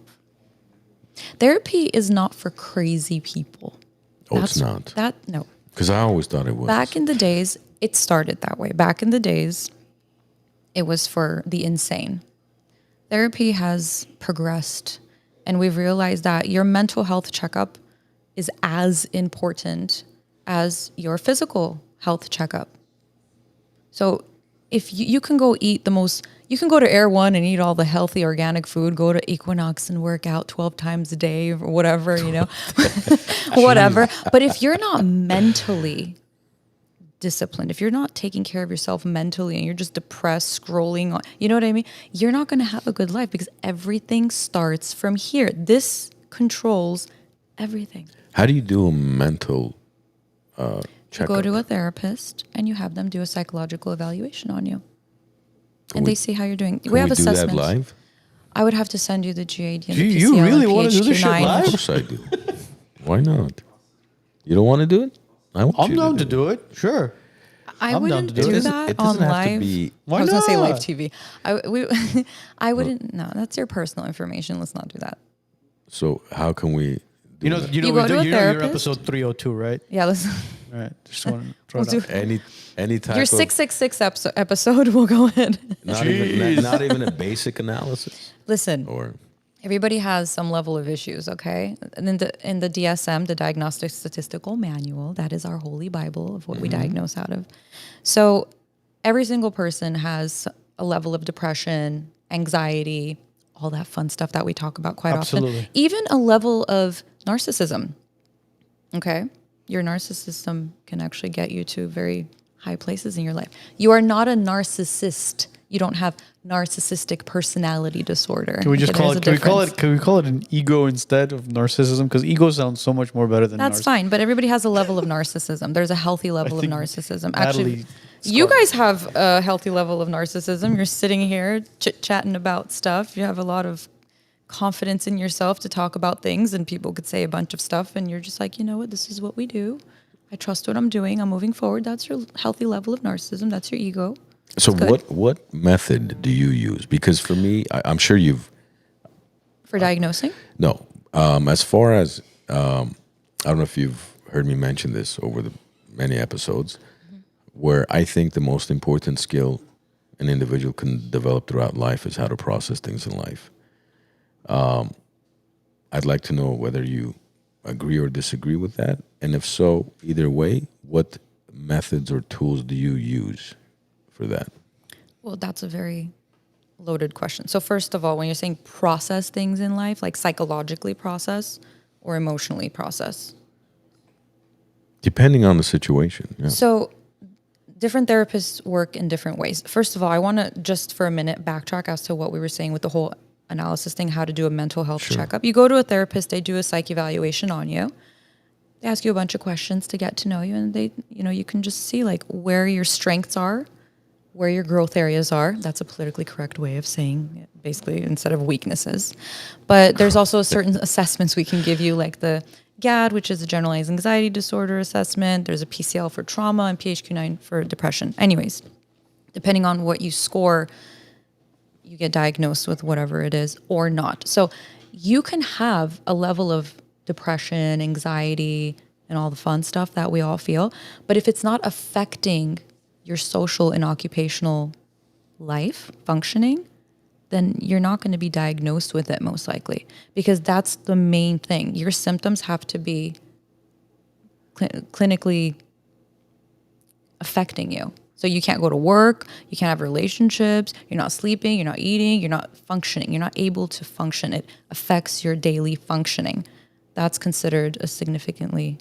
But what's the difference between when you said, is it processing psychological or emotional? So What's the difference processing between the two? psychologically is like you hear someone say something, right? So cognitive behavioral therapy usually talks about this, and nobody can ever say whether it's the feeling that comes first or the thinking, or is it the thinking and then the feeling. You can go either way, whatever it is. But someone says something to you, Are you responding or are you reacting to it? In therapy, we're teaching patients how to respond rather than react. Okay. So psychologically, if I was to be sitting here and you guys say women suck. Okay. We'd simple never thing. say that, but I'm sure. just saying, okay? So women suck. Okay. Psychologically, I go like, not really, not a women suck. I don't suck. You know, like I'm a pretty awesome woman. You know, I could think that to myself because I know myself, right? And emotionally, I'm like, that's not true. You know, like I'm pretty good. Like, but if I'm not emotionally well, I could take that personal. Not all women suck, and we can be very defending active at yourself. and that's called generalization. So we're generalizing and we're being defensive because I wouldn't be secure in myself. And so what you say, even though it doesn't apply to me, I take it personally. Okay. So psychologically, I'm thinking, oh, he's attacking me. And emotionally, I start to get triggered and boom, I'm reacting to you. That's how you can psychologically and emotionally process something. So do you think processing is an important tool in life or no? I think processing is important, but I think how you adapt to your surroundings is more important, and how flexible you are with your responses. So, sure, but in order to adapt, first you have to process it properly. Not necessarily. How can you adapt if you don't know how to process the situation? What's the difference for you, processing and adapting? Because processing to me is, for example, let's say you go to work, which I think most people can relate to. You're either fired or laid off or whatever the situation is, right? You can process that as, wow, how the hell am I going to pay my bills now? How am I going to find another job? Now I got to go interview. I got to go on Indeed or Monster, and I got to, oh my God. Shit. And you could process it A, or B. You can process it as far as, well, maybe this is what I needed because I've been at this employment for about 5 years. But look at, you're also adapting. Yeah, but you won't be able to adapt if you don't process it properly, because adapting, I think, is the second step. Again, I'm not the professional you are, but I think adapting is, now that I've processed it as, I've been here for 5 years, this is probably a sign or whatever, however you want to look at it, God, spiritual, or just coincidence. This is a sign that there's bigger, better things. A new door is going to open up for me. Yeah. And once I've processed it, now I'm going to adapt to the new situation of, okay, let's go out there, let's interview, or I'm going to start my own business. I'm going to get my real estate license. I'm going to get my life insurance license. I'm going to get my therapy license is more expensive. Therapy license. Yeah. I you think get that on Craigslist? Or no, you can't get that on Craigslist. Okay. I could renew hope it, though. you can. Look, I understand where you're coming from, but okay, let's talk about death, Sure. grieving. Which is what I deal with in my line of work, Okay. outside of the podcast. You do? I didn't know that. I'm a hospice administrator. Oh, that's right. That's right. Oh my God. Yeah, we're in a cigar lounge Anyways, now. let's look at psychological stress, and let's look at death. Okay, grieving. Sure. Most people do not process or grieve. They just kind of jump into life and they adapt. They have to adapt because they need to move forward. They don't even think about grieving or processing what happened. Then a year or two later down the line, they start to feel depressed. They start having anxiety attacks. They didn't realize how much it affected them. Your mind has a way of protecting you. Okay. It's always in survival mode. Not always. That's it's not always in survival mode. That's when you're a baby. When you're newborn, you're always in survival mode. I guess I'm in baby mode always. Is survival mode the same as fight or flight? In a way, yeah. Yeah. Yes, but you're surviving. So let's look at it more psychologically with death, where death or a breakup or some sort of trauma, where your mind is protecting you. So it kind of shuts that part of your mind down and goes, you need to do this. So no time to process. You need to move forward. You need to do what you need to do to take care of your kids, blah, blah, blah, blah, blah. 2 years down the line, you start to feel funny. You You start to think. You start to get more, with males, agitated, aggressive, taking more risks, maybe start using drugs. And you're like, this isn't me. Like, I don't know what's happening to me. Well, when did you start? When did you start feeling this way? I don't know, like 2 years ago. What happened 2 years ago? I don't know, my grandma died. Did you process? Did you go through grieving anything when your grandma died? No, I couldn't. I needed to go and I needed to adapt to what I needed to do. So what's a proper you don't- process of grieving? Let's talk about grief. Yeah, there's because difference- everybody deals with grief. Absolutely. And especially in relationships, which people don't understand that there's a grieving process when you're getting divorced or you have a breakup. So there's different stages of grief and there's different steps to take in order for you to actually grieve the loss of yourself, the loss of your spouse, the loss of your marriage, your relationship, and all that stuff. So when we talk about the whole process and adapting, sometimes your mind is not capable of processing things, so it automatically goes to adapting and moving forward with whatever you need to do to survive. So then you process it later on in life. If you don't go through the proper stages of grief, which you do. So it's not as simple as, okay, so here's how my mind works, and maybe You're a male. You're going to go mind first, okay? But, and that's totally biological, normal. man. You're a biological male. So yes, your mind works different. Men and women, our brains work different. There's levels of serotonin, dopamine levels that are very different. That's why we think differently. We use both of our hemispheres interchangeably. We're able to multitask. You guys don't. You use one hemisphere at a time. That's why you're more task-oriented, more solution-focused, and it makes sense, right? So it's... Don't you wish you could be a man? Think like a man? No, I do sometimes? not want to be a man. I'm very happy being a female. Thank you. No offense to men. You guys have it hard. I don't want to be a man. I have to be strong. I have to provide. I have to do all this stuff. That's a compliment. Thank you. No, well, yeah, that's your job. Hopefully you can fulfill it. Sorry, Apollo. She's saying it on the correct podcast, by the way. Yeah. She's not on The View. I would love to be on The View. Oh, Sheesh, I that'd be would excellent. love to be a guest But host so on do you The understand the difference between adapting and Sure, processing? sure. Yeah, You're yeah, no, thinking it very makes sense. logically, but when you look at it and how the human brain works and how psychology works, View? Yeah. Because Sometimes you're not because able when to. it comes to death, right? I mean, that's what I deal with on a day-to-day basis. I look at it as, okay, listen, you lost your grandma, your father, your mother, whoever. And I'm not the only scenario I don't have an opinion on, God forbid, is the loss of a child. That I have no opinion on because that's just, I think, Yeah. unbearable. But when it comes to losing any other relationship to death, not to breakup, the way I see it is, okay, your grandma was 94 years old and you're 45. Why aren't you just thankful the fact that you had a grandmother for 45 years? no, you can't do that. That's awful. Oh my God. What do you mean? That's toxic positivity, by the way. How?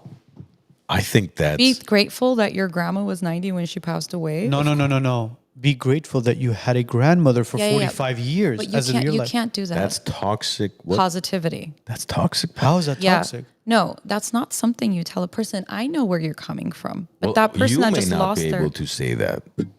Yeah, and that's the thing. It's the normal mind. If you're not a therapist, like that's what, because you're trying to make them look at the positive of like you were able to spend time with your grandma and see her live and blah blah blah. Isn't blah. that the truth? Yes, but when somebody has lost a person that they love, that's not what they want to hear. So can I ask you a That question? whatever you say is going to go in one ear but go out the other.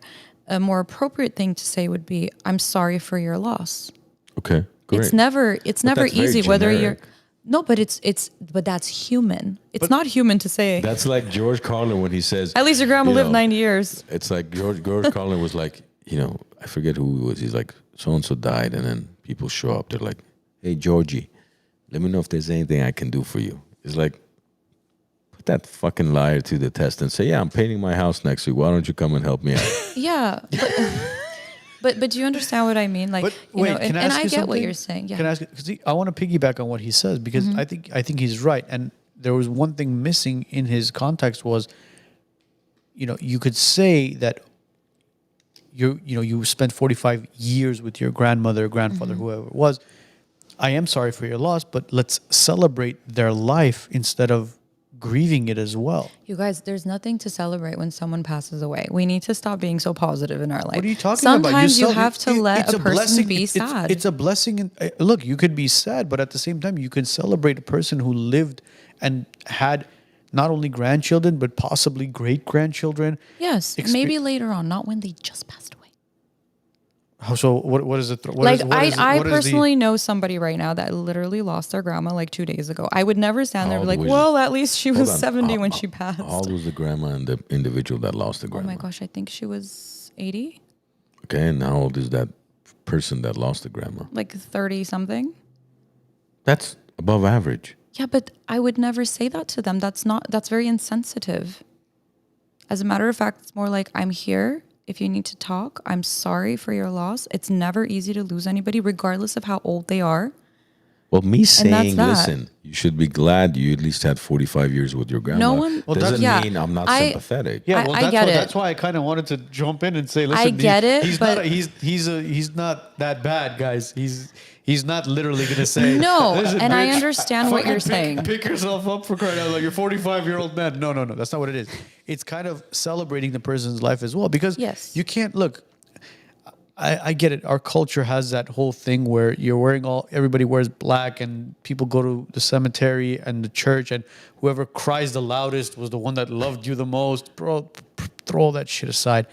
You have to celebrate a person's life as well. If the person Yes. lived a certain time, 90 years, 80 years, whatever it was, God willing, you live to 100 years, you celebrate that person's life. You do. You great. You tell them, you know what, I'm sorry for your loss, but kind of bring No, them. but Yes. I'm sorry for your loss. And I'm that's it. here That's if you it. need me. Nothing as No, far no, no. as Later tell me on, some- like tell a me- tell month me- or tell two me a good later. memory. Tell me something about your grandfather that you guys enjoyed together. Yeah, but I guess it depends Well, on when you're asking them. Like, did it just happen? Was it a Call month it- later? call it 2 I'm days not going later. to get up during the funeral and say, guys, by the way, Okay, I have something to say. We got a video of Uncle Sammy up here at my bachelor party. Let me bring this up actually, which is actually a very big issue. Or maybe I'm not going to call it an issue, but it's a common situation that happens. Somebody passes away, Okay. and you know how we go to the restaurant to have the okay, hokejash? Josh, yes. What is up with the men creating a situation of 8 hours of drinking, and what is wrong with you guys? Somebody just passed away, not you guys. you guys. You guys. Because it's not the women that are sitting there and partying afterwards. No Whoa, offense. whoa, I'm being whoa, very whoa, whoa. It's I'm not- being very I've thing. never been to an 8-hour okay, Josh. Well, I've been to 2 listen, hours. I hope that men can be better influences on one another. When somebody passes, that they can understand that it's a hokejash and it's not a place to go and get drunk. I think that and shit then needs to be- party and then leave your wives at home. I see this often, and it's really sad. And so, and other men egg them, oh yeah, and then they find a reason. Now somebody passed, so now they have to be super depressed and turn on their music, and it's like, you know, so we have to be a little more respectful. I can't relate to. I haven't. Well, I've experienced seen that. it haven't often. I've either. heard it often. Really? And I think yeah. the hokejash should be. By the way, for those of you Hokejash who is like an okay, hour. Okay, so for those of you who aren't Armenian, a hokejash is basically a meal that's given to the family members, friends of the person who passed away after their funeral. Yeah. So that's what a hokejash Yeah. means. So, in my opinion, I think hokejash should be actually the whole meal thing should be thrown out the window, because I've seen enough in my time period where there are piece of shit human beings out there who will actually go to funerals as a family member and wait to see where they're gonna go eat after. It's a free lunch. Yeah, it's like, motherfucker, the guy just died. They're burying him. That's what I'm saying. And you're waiting to see. That's what I honestly think that shit should be scrapped. They talk about it being respectful. It's a meal. We're splitting it. No, if it's meaningful, immediate family only. You go home and you sit down. You have a meal, and you basically talk about celebrating the individual's life, good memories about. You don't little go bit of class is what you we don't need. you don't go rent out a freaking banquet hall and fill it up to see. But you know the purpose of that is because it's hard on the family right after a funeral to all of a sudden cater to 50, 100 people at home. That's the purpose. There's the whole kitchash is because you go to a restaurant. The wrong people are showing up. Yes, I agree. And it's just sad. I think what I'm trying to say is we need to be a little more classier and respectful, especially in certain situations like that where, again, grieving. So now there's a family that's grieving. Mm-hmm. Most of the time they haven't even started their process of grieving because the first stage of grief is denial. So now you have that, and then you have people not being so respectful. And I'm not saying it's everybody. It's, it's just a certain, there's always bad ones, in every. There's bad ones in everything, Yeah. whether it's a wedding, whether it's a christening, whether it's like we said, just a whole kitchash that we're talking about. Yeah. But again, there are certain individuals who just shouldn't Yeah. be Well, there. you can say that about any event. You got people who show up to weddings that shouldn't be there. But I Yeah. think at the end of the day, the intentions are not wrong. It's just The behavior is. So one of the things that I want to mention is in therapy, we work on feelings are normal. Sometimes you don't have control over your feelings.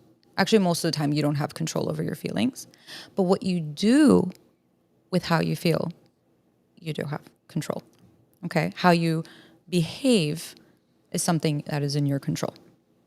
See, I had this conversation a few months ago with a situation. There was a loss in the family where some of the family members were like, it would have been better if at least the individual had some illness where we knew he was going to pass away. Mm-hmm. And then obviously that's what I deal with, where I see people who have an illness, terminal illness, sometimes 2 months, 2 weeks, sometimes years, at much later age or stage in life. And again, you think maybe I'm being insensitive. But my pragmatic approach again was, look guys, there's not a right or wrong way to die. You're never going to be satisfied with the way your loved one passed away. You're not going to be like, I'm so happy he or she passed away, this method, this route. You're always going to think, if only it was this way, I would have been okay with it. If it was only that way. So my thing to, again, families is always, at the end of the day, be happy you had X amount of years with that individual, your father, your mother, your grandmother, because there's so many people out there that don't get that opportunity, that chance to even spend. Yeah, but by you saying that, you're taking away from their process. I don't think I'm not, because anytime I've had this conversation, I understand where you're coming from. They always pause for a minute, then they're like, you know what, you're right. But it doesn't help them grieve. Well, that's up to them whether it helps them or Yeah, not. but you're. I'm not trying to So why are undermine you their saying grieving it then? process. Why, if you're not trying to help them grieve, then why do you say No. that? Because I'm trying to put things into perspective. I know that's, You're trying- but it's the reality. Are there any questions about this? Hold on, let's see what our. I think Armand should be the one. Guys. to Yeah, diagnose can we this. go back to our questions and see Yes, what? give me 1 second. I don't want to talk about death anymore. Motherfucker sitting here trying to diagnose me. I think this guy should be the one So, diagnosing. guys, viewers, I'm putting Yes. up the phone number. It's live. So Yeah. if you guys want to make a call, feel free. And you will be live on the Wise Nuts to ask any questions. 1-844-321 nuts. But go ahead, continue. What? In the meantime. Isn't that Is that really your number? Yes, we are. 1-844-321 nuts. Hell Yes, yeah. it starts from 4, You're so 3, proud 2, of it. 1. Hell yeah. Nuts. What did you think it was going to be? Could we? Huh? What did you think? Our number was I'm not. We Can tried we to- see the questions? Let's go to the questions. Let's go. There's some really important ones that were sent to me. Oh, by the way, just a little thing on Instagram. You can get so much more engagement in your post if you guys would stop being stubborn and making people add you in order to leave a comment. What is that It's about? a follow. It's not It's an a follow. ad. Yeah. Add you. Follow Yeah, us. follow. Follow us. They add you. Follow us. It's the same thing. Add you. Why do you do that? It's so annoying. Because all right, so here's what happened. Really fast, brief Very, very version, quick. please. A couple years ago, we had some massive trolls on our page. Okay, Trolls it's okay. but trolls to the point where if they're not following us, it was a little bit harder for us to be able to track who they were. Who cares? When They bring you attention. No. When you get death threats and you get people and you get people like Antifa going into your comments and trolling you, you kind of want, you know what? If you're gonna make a death threat, motherfucker, you follow us Got it. and then put whatever the hell you want to put, so we can Okay. kind of figure out who you are exactly. Okay. Plus, if you've been a guest on the WiseNuts, right? I think it's not too much to ask for. Where if your followers are watching us, then follow. Yeah, no, I get it. not a Sometimes big- it's people not a kind big of like deal. want to watch it and then follow. Yeah, you know, they're like they- in the closet supporters. I know we have It's tens okay. of thousands of those. I was in the just closet. saying we could have, but okay, let's go to the question. By the way, there was a lot of people praising Thomas for a Who's question. Thomas? But I can't see the Let me question. find Which it. Let me find question? Thomas. I'm a bit. No. I think it's a little bit more above. Go if you Wow. go. See, I further up. can't see shit there. I'm as guys are- blind as about. You need glasses, bro. I have glasses. I just refuse to put them on. But I had a few questions find here, them. by the way, that I wanted to go ahead. answer. Yeah, go Go ahead. ahead. Go ahead. Go ahead while he looks for Thomas. There was a question actually, and it said, somebody said, this is actually really interesting. How do you think the representation of men in movies, TV shows, and advertising reinforces or challenges harmful stereotypes about masculinity? That is such a beautifully written question, by the way. I have very intelligent followers, thank you. And they don't have to add me in order to send me a question. Please. So we're the dumb fucks. You don't need to follow us. Intelligent followers of Dr. Irene, please follow us too. We need some intelligent followers because we lack. I will send them intelligent your way, followers. no problem. But okay, no, but let's talk about this. It's actually Yes, interesting. please do. So, how do you think the representation of men in movies, TV shows, and advertising reinforces or challenges harmful stereotypes about masculinity? As in, are they making men softer in TV shows and stuff? Is that what No, it like is? how they show them to be, show you guys men to be in entertainment. How do you think it affects the reality of masculinity? I mean, it all depends on the movie, depends on the show. Yeah. I've noticed in a lot of action movies, you still have that hoorah masculine type of hero figure. And then I've noticed in some dramas and in some comedies, the men are pretty much smacked on the head and said, hey, Well, listen. I'll give you a great example. Everybody loves Raymond, right? Yes. I never watched it. No? So Raymond's wife is the dominant one in the marriage. right? Correct. Same thing with King of Queens. Yes. The wife, I forget her name, is the dominant one in the marriage. So there are a lot of, I guess, sitcoms, right? That's what they're referred to. Yes. Sitcoms, where the men are dumbed down, as if you just bring in the paycheck, don't worry about anything else. We got everything else under control, which I don't necessarily agree with, but I don't take it seriously. To me, it's entertainment. To me, it's entertainment. I don't think my wife watches King of Queens or Everybody Loves Raymond and says, I think you need to be more like Raymond. But you would be amazed of how many people do. Like, look at Cinderella and Snow White and all the Disney stuff that we girls watch, which I actually personally love because I grew up with Disney, and it made me feel like I love Barbie dolls. I love all that. So I looked up to like the feminine, pretty princess, and then the prince comes and saves you. And you realize you have to save yourself. So are you talking about as a child or as a grown-up? As a child, it's embedded in your mind as to how things should be, right? Through movies and cartoons and that stuff. See, I wish you brought this up as a topic because I would have had Joe bring it up. So there's a new Snow White movie coming out with Disney, really? the live action. I don't watch new Disney stuff. Okay, so the can't live stand action that's Disney being stuff. released, I think it's coming out early next year. Yeah. The character of Snow White has been getting a lot of backlash from media, from people, Why? because she's portraying Snow White as this is not your typical 19 blah blah blah Snow White where she has to be rescued by the Oh prince. God, she's the modern independent Snow White. Dude, What is she doing? Oh, she's super like hoorah, like as in she doesn't need that prince. And you guys are going to all be shocked when you see this new Snow White, blah, blah, blah, blah, blah. See, I don't like that. And then Disney they went with that whole DEI bullshit with the dwarfs. They had What happened with the dwarfs? so the dwarfs were basically different nationalities and different races of individuals. And then they realized that, dude, this isn't working out. So they went back and they actually refilmed it or reshot it via CGI, and they actually brought in actual dwarfs now. Oh. So this movie was actually supposed to be released earlier this year, but they've done so much reconstruction of it because of the Snow White character opening her mouth during media ops, where they've gone in and they've completely kind of brought it back to what it was supposed to be. You know, the prince going after and saving the princess, which there's nothing wrong with it. No. Again, it's a movie.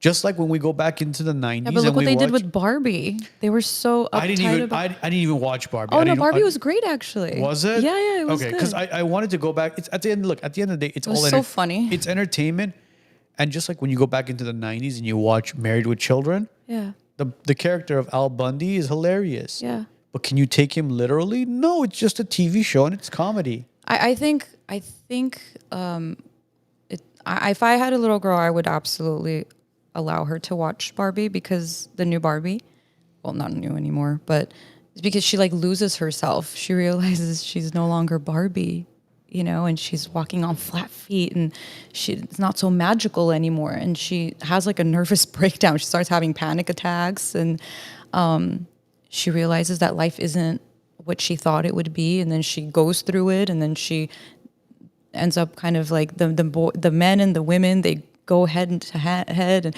it's just such I don't want to give it away too much, but I thought it was quite cool. I liked watching it. But yeah, I've always said this and I always will. I think again, this is me like repeating myself, but I think you're disadvantaging girls by telling them to not be able to depend on men. I mean, and you guys have kind of put your foot in your mouth with that, because right now, not you guys specifically, but men have not proved themselves to be so dependable these days. And I don't know whether it's because us women, we've gotten so strong now that you don't know what your role is as a man anymore. But dependable in what sense? In many ways, For strength-wise, psychologically, financially, physically. Like, I was recently at a wedding, and somebody asked me. They said, "Irene, do you find anybody attractive here?" And I was like, "I don't know. I didn't really come to a wedding to find anybody attractive. I wasn't thinking about it." And I said, "Oh, I don't know, you know." And she said, "Well, if you do, you better go snatch him up." And I looked at her and I was like, "What?" And she was like, Snatch him "Yeah." up. And I said, "I don't need to snatch anybody up." And they said, "Well, these days, the men are not going to be making moves. It's the women. And if you don't, because women have become so aggressive with the way that they approach men, which I think is quite embarrassing on the women's end. Like, you should act like a woman." I'm saying it as a woman. I think it's important to be feminine. I think it's important for a man to approach you. I think it's important for the man to take the lead. I think all of that is very important. But women have become so, and not all, but I hear, and I've seen when I go out, that women have become so aggressive with the men that they choose that the men don't need to do anything anymore. They just sit back and all the women just come to them. I'm curious, was the woman that told you that, was she single or taken? Oh no, she was in a relationship. Was she married? She said So that if how she would didn't make the moves, her man probably wouldn't. So Don't- how don't- would you handle a situation if, let's say, you're at a I'm call? never approaching a man, period. No, not about approaching. No, you shouldn't. But No. but you could put out the vibe, right? Yeah, you can go like walk past them and ask them, "Oh, could you grab me a glass of wine or something?" There Like you have go. them do something for you so they feel useful. Yes. But nowadays it's like I could get my own wine, I could do this, I could do that. So like what happens to the man? When I work with couples, and it's so interesting. Recently this has been happening often. So when I work with couples, I'll usually have a couple session, and then I will have a separate few sessions with the man, and then I'll have separate few sessions with the woman, and then I'll bring them together. So one of the things, and I said this specifically to a few women, it didn't come up for men, but I said, "You're saying that he's not fulfilling his part." Yeah, okay. what is his part exactly? What do you need him for? And then they're like, well, I don't know. It's like, I don't know why you really need him for. Okay, where is he in your life? You have to create space for this human being that you're complaining about so much. You have to create space for him in your life. So whether you're a man or a woman, if you don't know where you are in a relationship, you're going to feel like shit. Then you're going to start acting like it. Okay.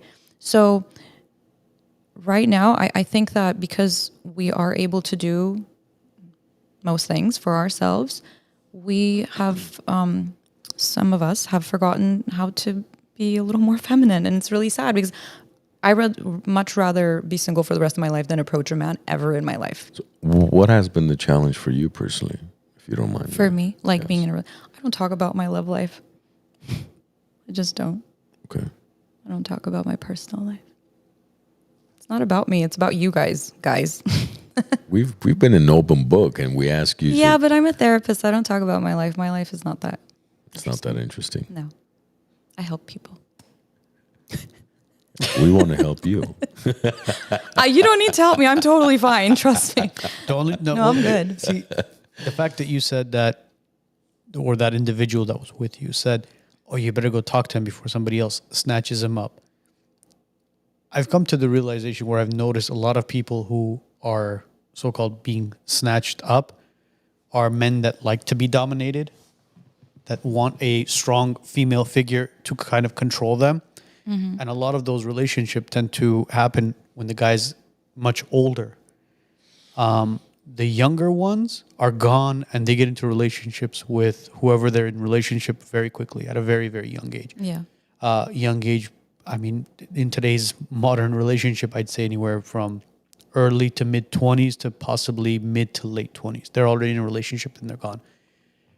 I think the older you get, the pickier you become, and your personality kind of matures at a certain age where it's kind of hard to change who you are and to adapt to a certain individual. And when two very, I guess you would call egotistical or, and not to mean it in a very rude way, but when egos clash, relationships don't last. Yeah, because people are now in competition with one another most of the time. Again, when I say these things, I don't mean everybody. Not everybody is in a toxic relationship competing against each other. Not all women are bad. Not all men are bad. So this is not everybody.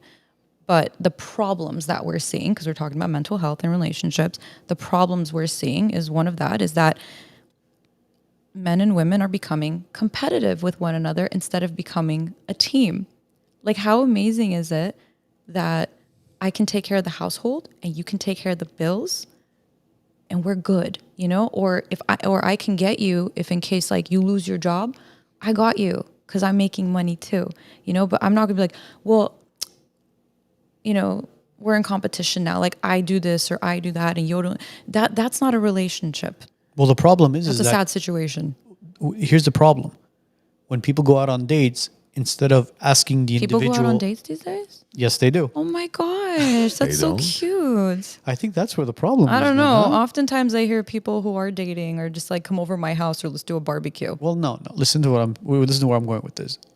When people go on dates. When people go on dates, I think the one thing they need to avoid is asking the other individual, what do you have to put on the table?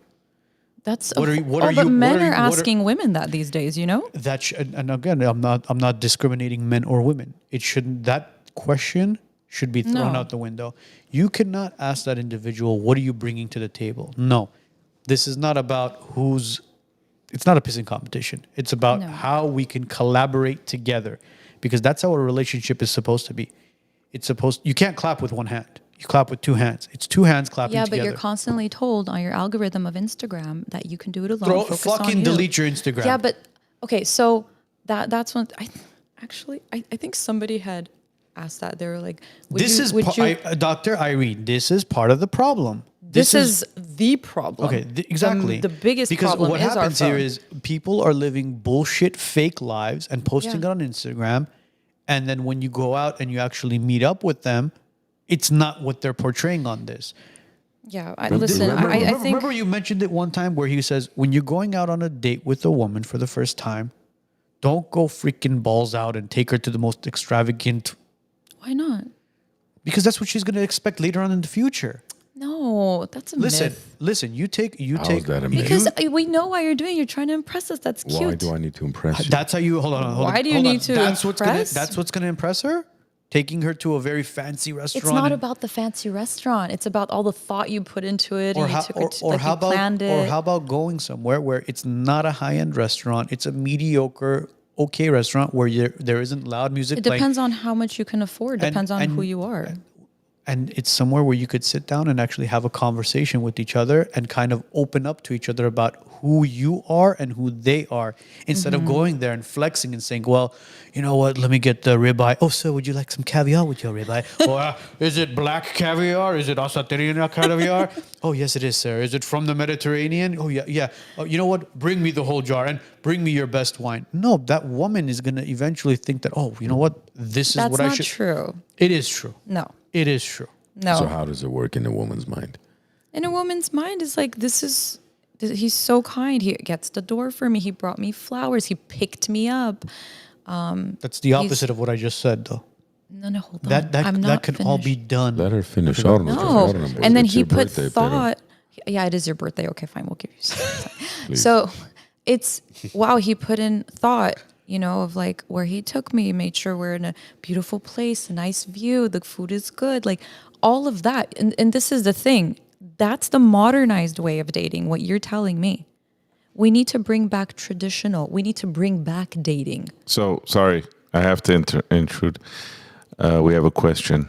UPS driver, WiseNuts, ask her if she would date a UPS driver.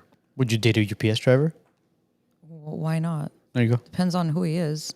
No, I just wanted to put it out there. These days, as long as you have a job. I'm just kidding. Actually, UPS drivers make six-figure income, by the way. I was just about to say, don't UPS drivers you make guys- like a lot. You guys make more than Hey, most physicians you know what? do.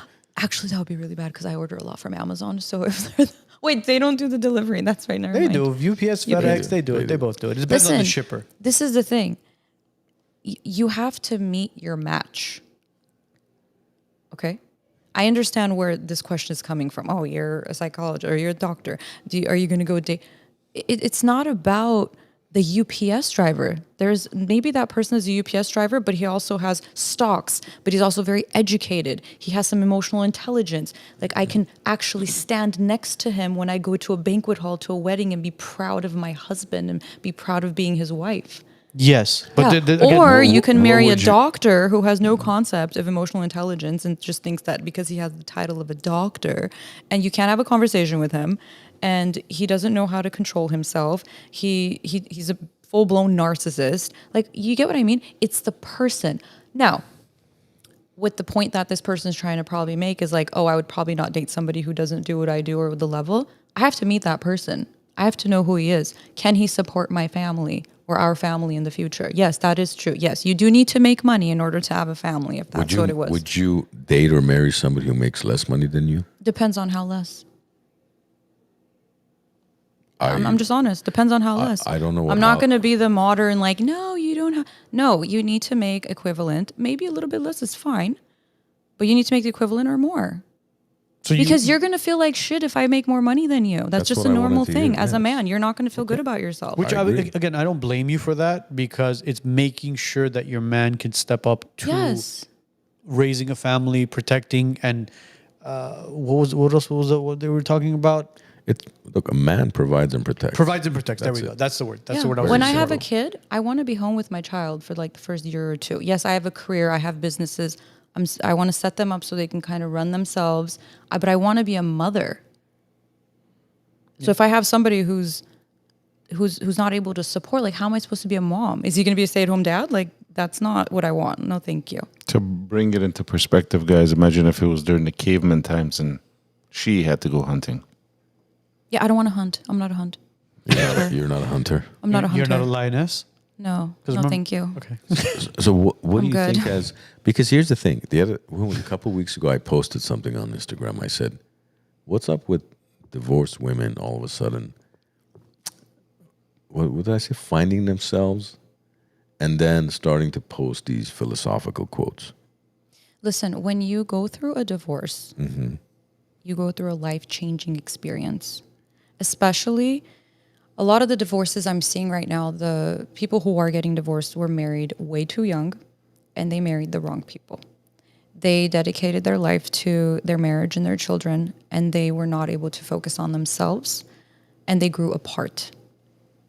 99% of the time when I asked them if they would have remarried that same person, they were like, no, they're not even the same people as a person. So they're going through an existential crisis. So the definition of an existential crisis is when you literally kind of look at your life and go, is this all that's ever going to be? Is this what is my purpose? They're having an existential crisis within them. So yes, these philosophical quotes all make sense to them, and them finding themselves and them going and becoming who they want to be is all very normal.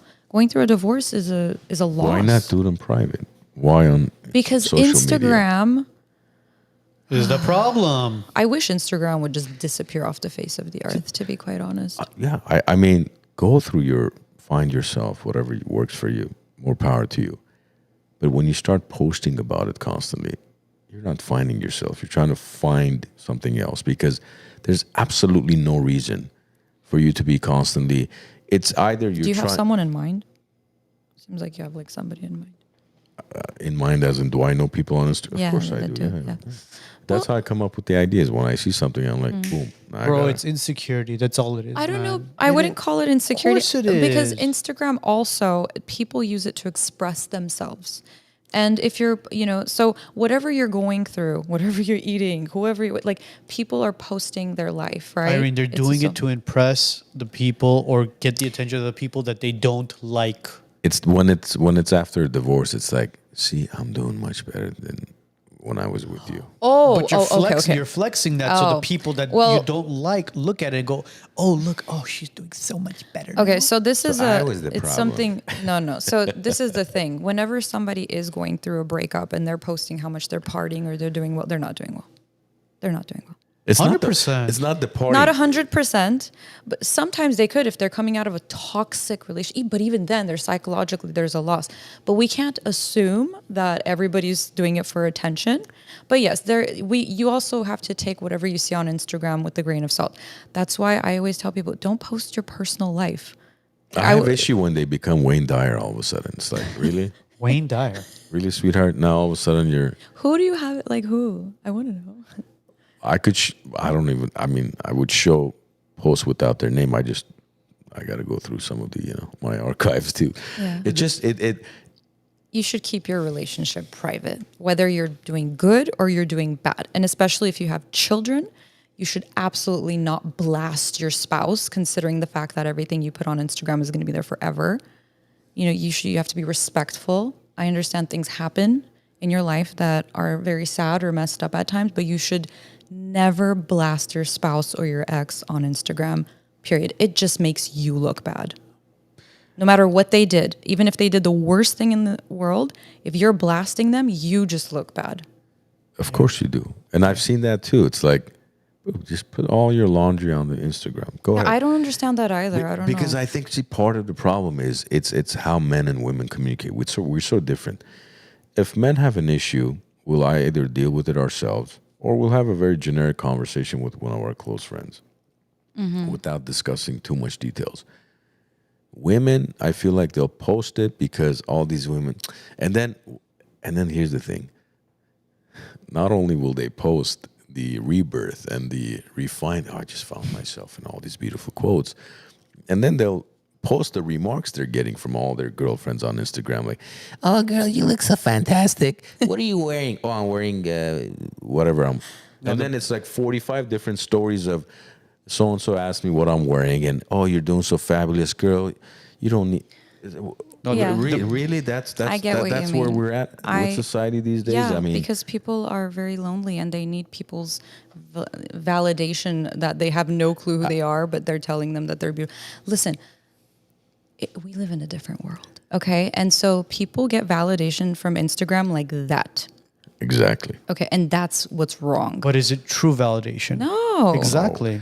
Like, why would you share your relationship or your heartache or whatever online, and then you really think that your followers care about You how know you what feel? my suggestion is?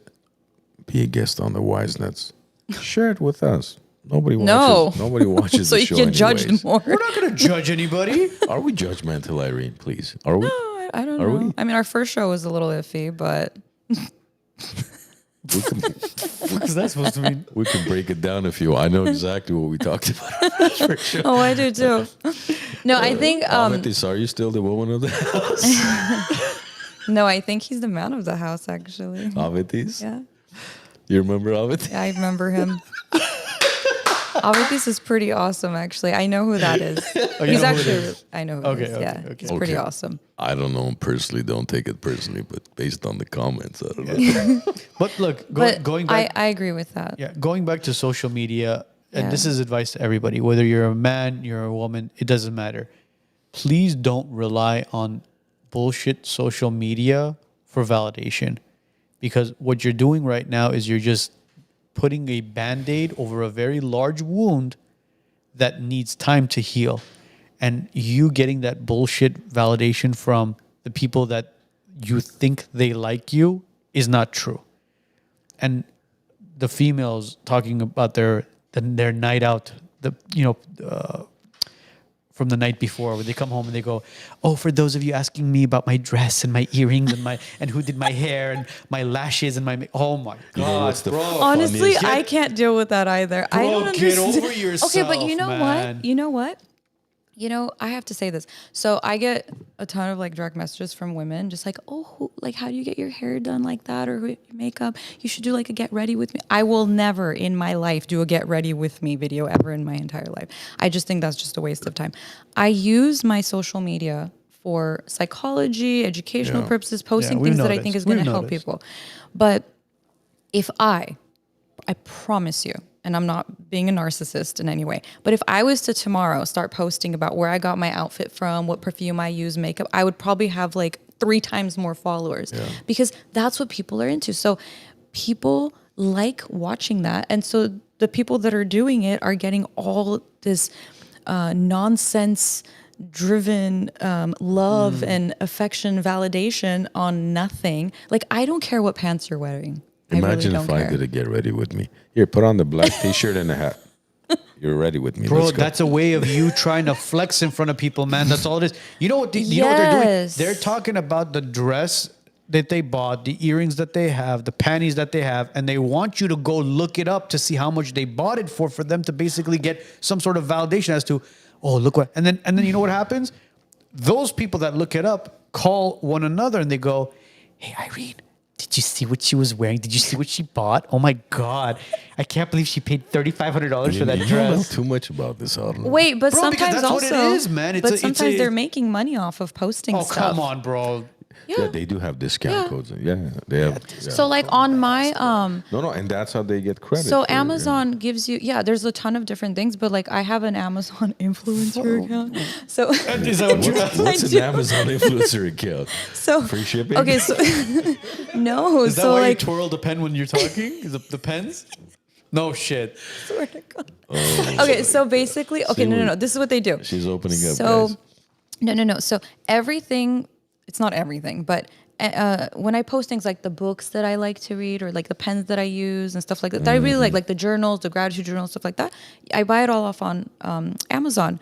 And so Amazon, when they see you have a lot of followers, they let you have this account where if you share, so they give you a link. So anything I share has an associate link to it, and you get like nothing. But anyways, so that's the link that you post. You get money. But sometimes people are making money off of, posting things. I mean, Yeah. But again, Joe, I wish you could find this video. I know it's kind of Tell me. last minute, but there's a video on, I think it was Instagram, where the wife is in the hallway talking about, "You've all been asking me what I'm wearing," and the husband is nobody's walking. been asking you what you're wearing. Yeah, did you see that? The husband is walking by. he's Watch like, me end the live right now. But Nobody's been watching what you're wearing. Like, shut that camera off. Or like when people are like, well, Many of you have been asking like where I got. Nobody asked you that. Nobody's asked. Nobody's you. asking shit. If they did ask you, just answer that one person. No, those people Or are that- psychopaths. Or They go those in there- 10 people or they- 15 people. They go in there. They'll put one of those things where it says, "Ask me a question about something." And then Excuse me, I do that. Yes, but yours is legit because you get like a shit ton. I do. It's Theirs all is like psychology 5 stuff. of them, and it's all 5 is them. Where did you get your dress? Where did you buy your earrings, bro? It's so sad. And again, I feel sorry for you guys. If you can, please seek help. Dr. Irene is here. You can call her. Go sit down and talk to her because it's Let's talk really- about your yeah, 'cause self-esteem. you know what it is? It's people. There are people who are laughing, and seriously, it's not healthy for you. It's get some help because the only person that you're validating for is yourself. I swear to God. Joe, sorry. did we ever Get some find help. Thomas's question? Or Can we? Are there No, any we other never found Thomas's questions? good. There's a ton of questions. Let's get down to honestly. the questions, guys. Let's do it. Let's What- answer them what like are you fast. waiting for, Joe? Let's do it. And they're going by so fast. Some of them. It's okay. I can't read from here, but just I throw it can't. I out. can't read anything either, bro. Because like when you scroll, it just looks like a blur. Literally. Let's do it. I want to. Hold on. Okay, well, this one. What does that one say? It's just a compliment, actually. Intelligent, beautiful. Oh, thank you. I Eight. appreciate that. From 18. 80. Why didn't you allow It's me funny to read that she saw that one first. That's the. I didn't. All I She's going to repost it tonight. yes, I'm going to repost all the. By the way, in case you didn't see it, these are the comments I was getting for myself. By the way, now, when you because sometimes, you know what I feel with, especially today's societies, I Wait, know. I have a question. Yes. What is that Did one? you, did No, you find okay. it? No. Okay. There's a part of me that thinks there's too much labeling and overdiagnosing going on. 100%. Yes. And it's almost like even when somebody's dealing with the slightest situation, whatever it may happen to be, it's kind of like they hyperventilate about it because it's like, oh, I need to go and get diagnosed. Do I have anxiety? Do I have depression? Do I have cancer? Do I have dementia? No, you're human. You're dealing with life. So to me, that's the one part of healthcare, especially when it comes to mental health, that I understand the importance of mental health because you could be physically in tip-top shape. If you're not right up there, nothing's going to work for you in life. But then there's this just over-diagnosis and labeling and everything is like, well, even with kids, oh, do you have ADHD? Do you have ADDC? Do you have ABCD? No, it's a freaking 4-year-old that needs to play. Just let him play. I agree. You don't need to put a label, and then next thing you know, well, maybe we need to put him some, maybe some, what is it, Adderall or Ativan or I don't know, whatever the hell they're prescribing these days. For Yeah. what? You have such a great point. Actually, I can't tell you how often I have to psychoeducate parents with children who are actually exhibiting symptomology of depression, especially the males, but they're getting diagnosed with ADD and ADHD. So the way men and women process and exhibit depression and anxiety symptoms are very different. For instance, like with men, you guys get more irritable, angry, you take more risks, you might be doing things that are more behaviorally not healthy, whereas we women, we process depression and anxiety a little bit more differently, where we communicate, we cry more because we're told that it's okay to cry. A lot of men, we tell them, no, stop crying. Don't be a, pardon me for my language. No, don't be a wuss. Let's just, but thought you were going to draw the P word. no, I would never say that. saying. But that's the one thing that's actually coming up with men where they say, well, I'm not weak. I don't have to go to therapy. And I tell them, I say, well, what's wrong with being weak for a moment? Because then you can actually look at yourself, break yourself down and rebuild yourself. You're not a weak person. You're just having a weak moment. There's a difference in that. So, and you guys are really, told to always be strong and put together and, don't cry, don't feel that. It's not normalized to feel. And so oftentimes the biggest problem I see with men is they don't know how to identify what they're feeling. So they just go behaviorally. They get angry. Yeah, because You know? the stigma is don't be a wuss, be a man, don't cry. If you fall down, dust yourself off and get some back of on that that is horse. true, and you can't raise boys and girls the same. I Okay. agree with some of that. But when you become an adult and you don't know how to deal with what's happening, so you're turning to drugs and alcohol and gambling, that becomes a problem. But something you're avoiding traumatic has to yourself. happen in your life in order for you to go in that avenue. Which is called rock bottom. Yes. And then you go to therapy. But hitting rock bottom is, look, not everybody hits rock bottom. Thank God. Not everybody does. But certain people who do hit rock bottom. Why, thank God? Usually you go to therapy when you hit rock bottom. No. I'm saying they don't hit rock bottom. You don't Yeah. want to hit rock bottom. Sometimes you do. Not necessarily. Sometimes it changes your life. I mean, we could agree into this. I mean, working in addiction, not until they hit rock bottom will they even consider. Again, we can agree to disagree on that. But what I was saying was, you go in, you hit rock bottom. No, what I was saying was, you go into those avenues as far as drugs and abusing certain things is because you haven't hit rock bottom. If you hit rock bottom and you're not able to bounce back, you're destined for failure at that point.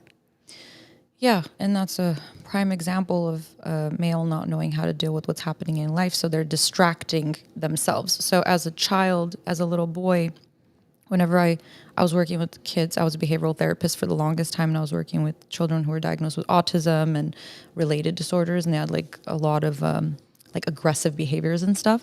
With the boys, they were getting diagnosed with ADD and ADHD, and the teacher was getting them and putting them in the back of the room and putting a box around them. You remember those things we It was used the to... worst thing you could do to Worst thing you can possibly do for a child, because every child learns differently. And so I would go and I would get them and I would say, no. I would put them in front of the class and I would take that box away. I'd be like, okay, so sometimes children learn by watching. Sometimes children learn by reading. Sometimes children learn by listening. So we have to incorporate all the different ways of teaching them so they can learn. And then, they have ADHD. Okay. Are they exercising? What are they eating? What's happening at home? Yes. Oftentimes the children that are diagnosed with ADD and ADHD, there is so much chaos in the house. They don't know how to deal with their little feelings. And so they go to school and it's the only place they feel safe enough to act out. Look at your child's diet. Diet is so important. Yeah, those parents who have hyperactive children who think their children have ADD or ADHD, I promise you, look at what your child is consuming and rearrange their diet. Oreo is not a good breakfast. Cut out the sugars, cut out certain carbohydrates, and I promise you, it'll balance everything out. It's hard, though. It's not hard. It's because It's hard because sugar isn't everything nowadays. sugar isn't everything, but there's certain things where you can read the goddamn label to find out how much added sugar and how much carbohydrates are inside. I get it. Whatever you're feeding your child. I agree. The cereals, the cookies, the chips.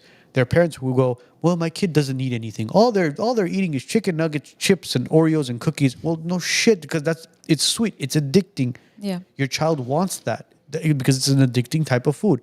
But if you raise your children and give them the proper nutrients, the fruits, the vegetables, and stop taking them out to eat.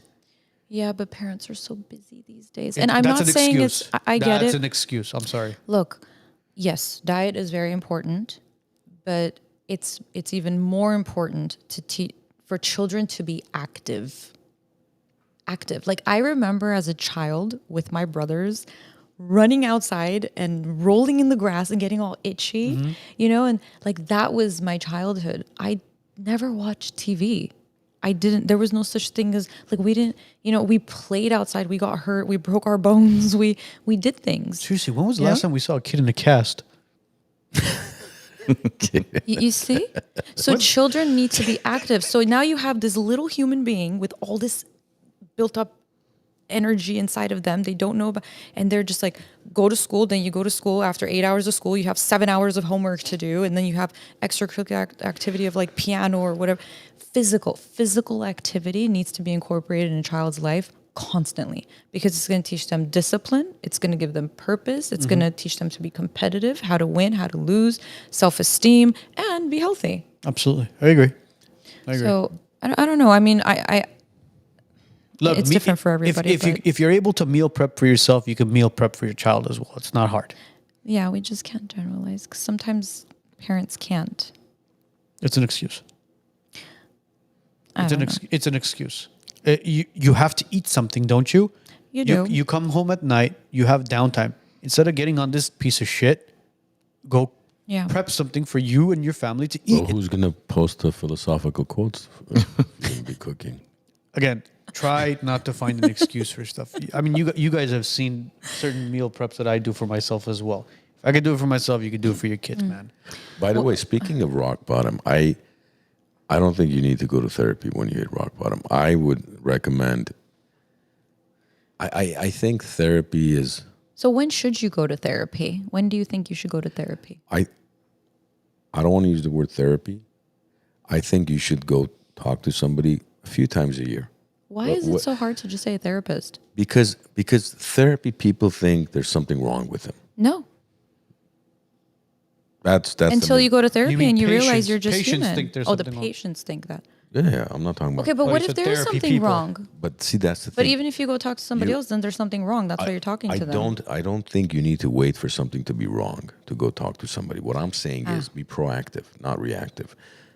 Mental health check. Once every 3 months, just go have a conversation about, look, I'm dealing with this situation with my coworker, She always steals my Turkey sandwich. My turkey sandwich that I stay up till 2 a.m. to make, pero I have to open the Ziploc.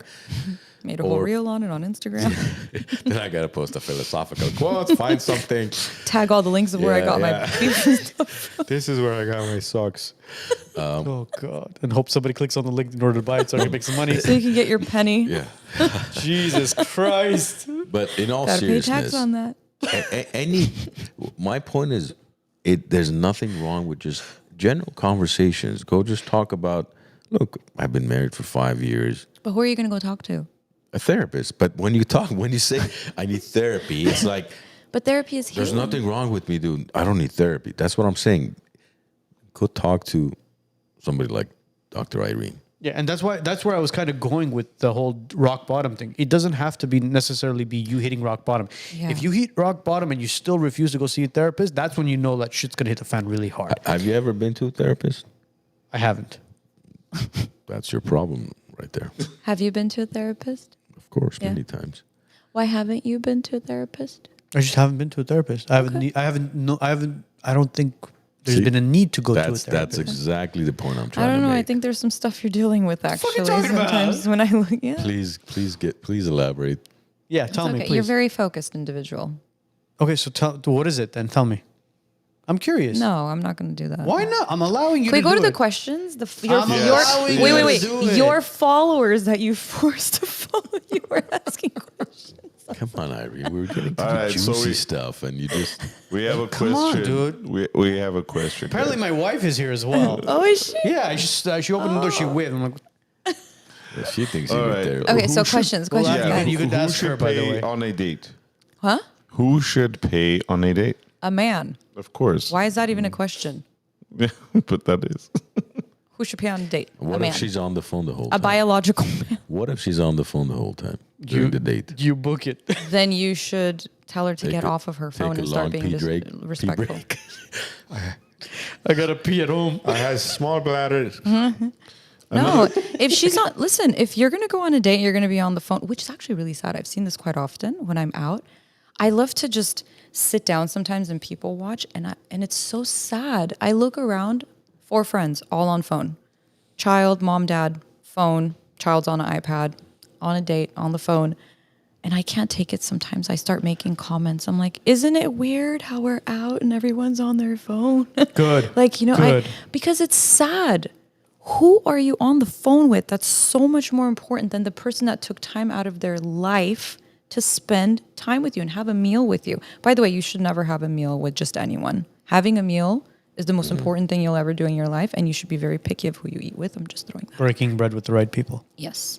A man should pay for the date. Another question. Here we go. What do you think is important to teach children/teenagers about their mental health? That it's okay to be sad sometimes. Being sad is okay. Being happy is okay. That's an amazing question. Again, I love that question. There's so much to teach them. First of all, to learn about how to identify your feelings. That's the first thing to teach children how to identify their feelings. How are you feeling? I'm feeling sad. What makes you sad? How do you know you're sad?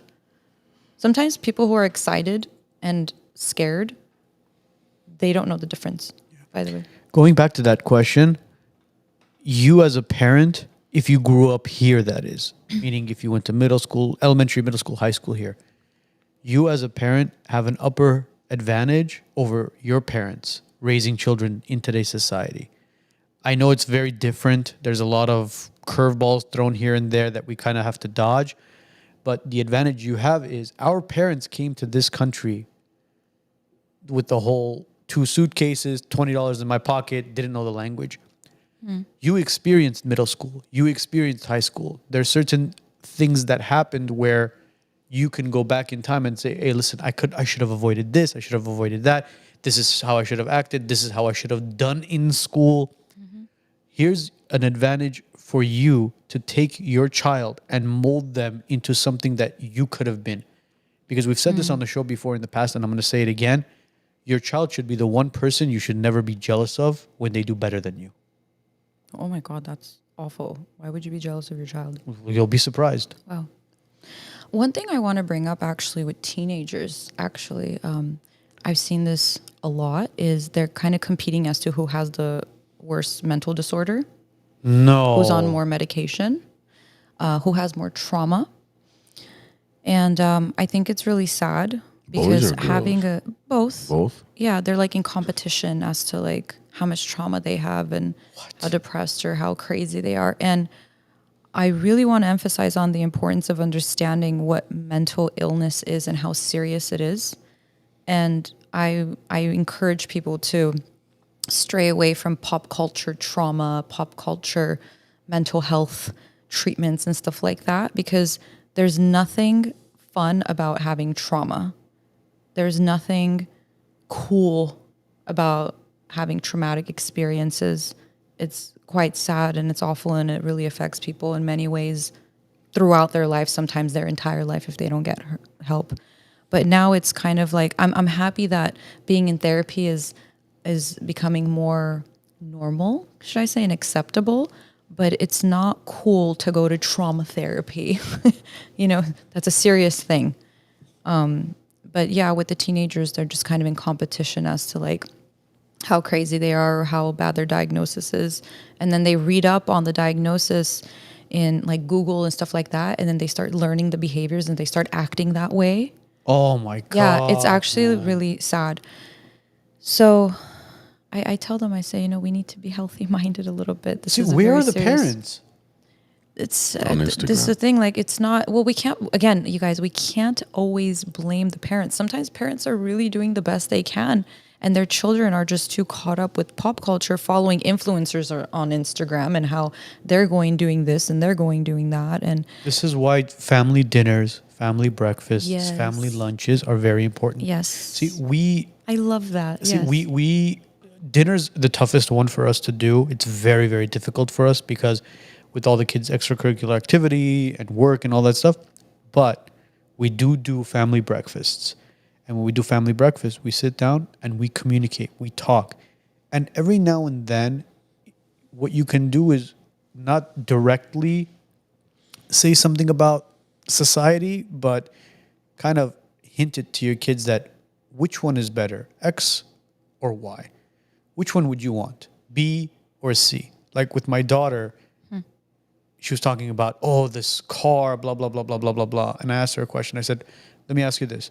Which one's more important, a car or a home? And she says, a home. I said, why? She said, well, a home you live in. I said, okay, so would you rather have a fancy car or a fancy home? She goes, Fancy no, home. a fancy home. I'm like, good. But, unfortunately, there are parents who will tell their kids, you could live in a 1-bedroom or 2-bedroom apartment and have a beautiful, nice car. Okay, let's talk about this when it comes to me seeing 5-year-olds in Gucci. Why? Bad parenting. Why are you dressing your child up in Dior when they're like 3? Bad parenting. I mean, maybe it's cute for pictures, but your child should be going out there ripping their pants, like falling, playing in dirt. why are we, why, if your 10-year-old is wearing Gucci from head to toe and they haven't earned it, they haven't bought it, that's all they know. They don't even know what it is. You know what I mean? Like, Your my child is not a family trophy. I didn't have an expensive piece of anything until I bought it for myself. And I think I was like in my late 20s. You know what I mean? Like, it's ridiculous when I go to the schools to do like psycho ed stuff and I see 11-year-olds, 10-year-olds dripping in like Gucci and Louis Vuitton. Are you kidding me? First No. off, I think every school should have a uniform. Every school should have a Yes. uniform, Public. 100%. Yes, I agree. There should be nobody. No should long feel- nails. yeah. You shouldn't be able to paint your nails you should put your hair up or like because that way no one's like competing. What is she wearing? They're focused on their education. You know, it's sad, but yeah, I see that. And sometimes I ask the parents, like, why are you dressing your kid up like this? Like, well, I didn't have it, so I'm giving it to him. So you're basically setting up a very unrealistic, spoiled reality for them. Joe, we had a question. We had a question. Yeah, we have another question right here. It's from Ashley Fernandez. What dating advice do you have to women like Irene? Hope that comes off as a compliment. I.e., successful career, take care of themselves, conservative, want to be wife/mother. So basically, dating advice.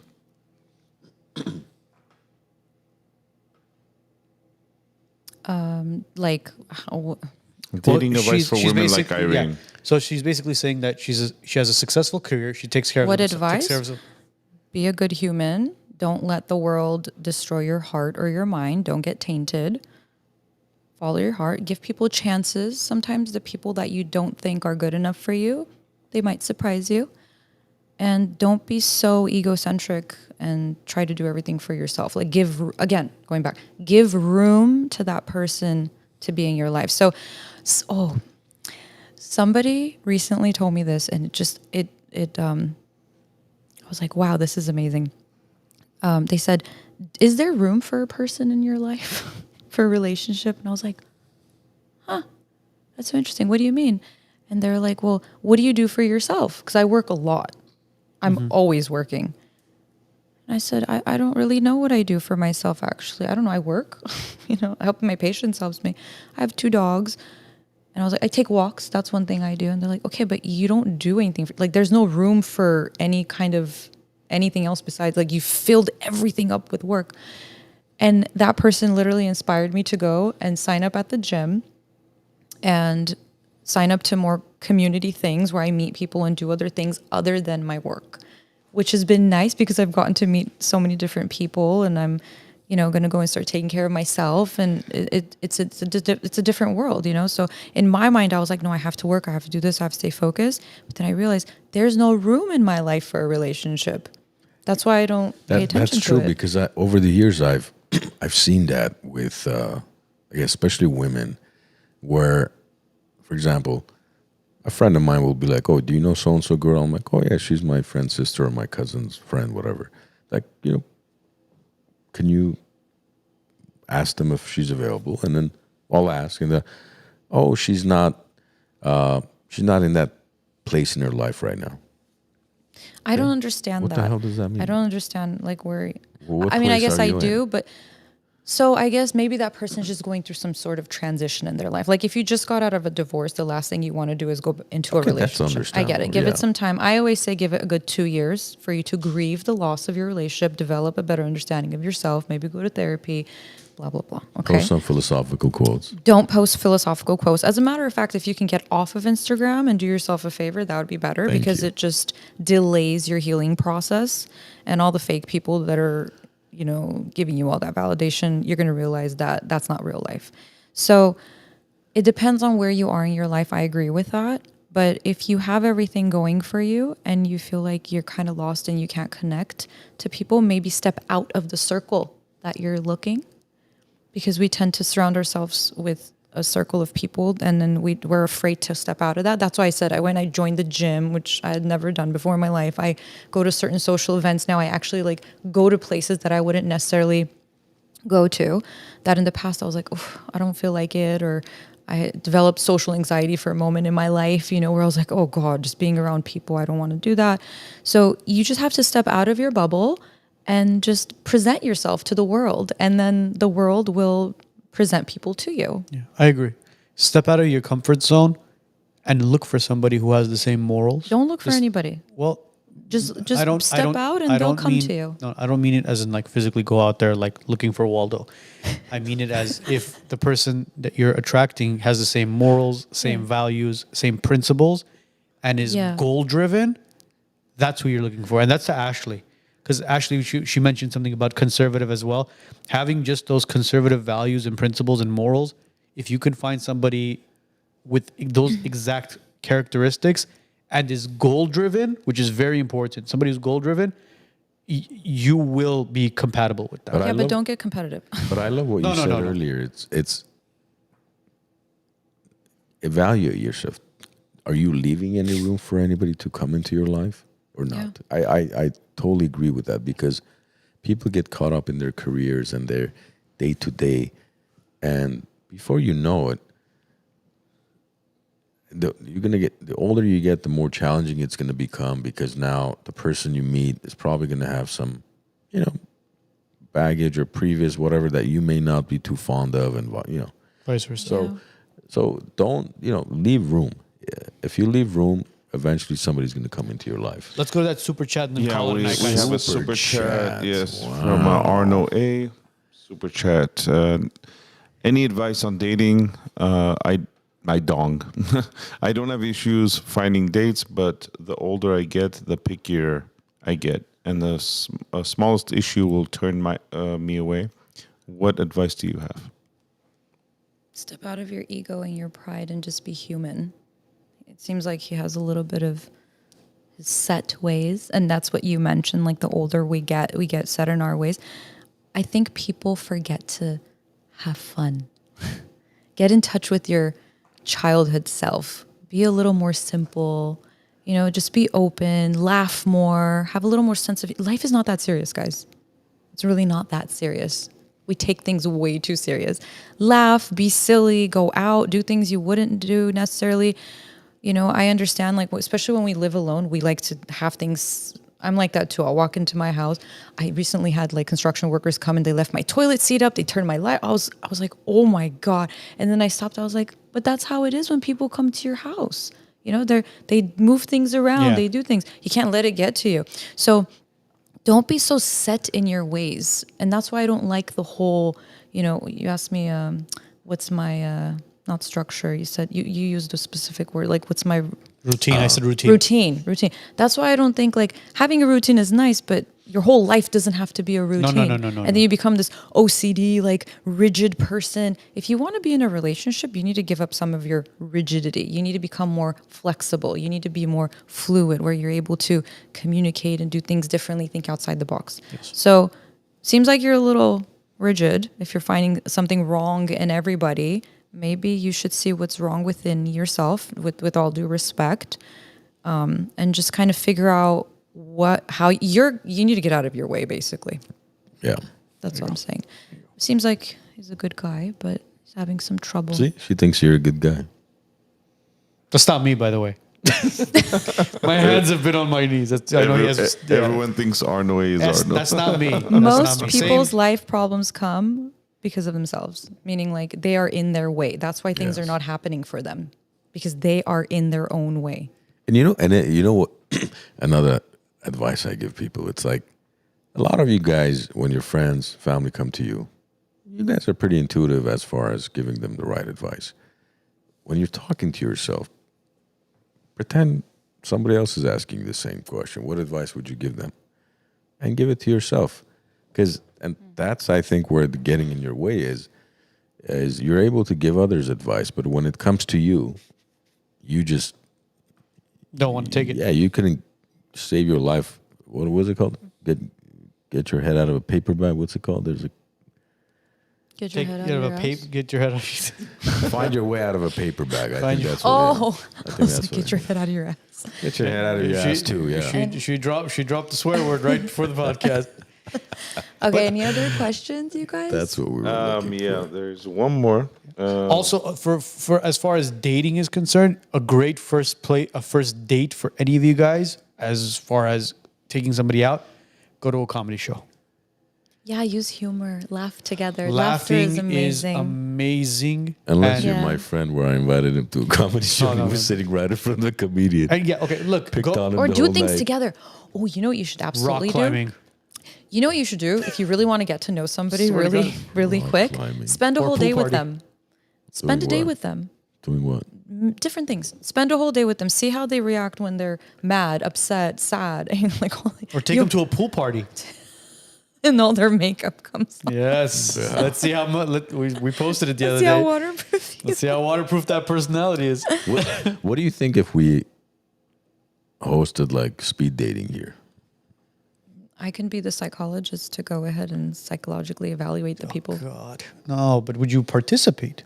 In a speed dating event? Yeah. No, Why not? We'd vet everybody out. no, I'm okay, thanks. All right. I don't like dating apps and I don't like speed dating. You've never been to a WiseNuts event. Seriously, No. how come you've never been to one of our events? I was never invited. I wasn't.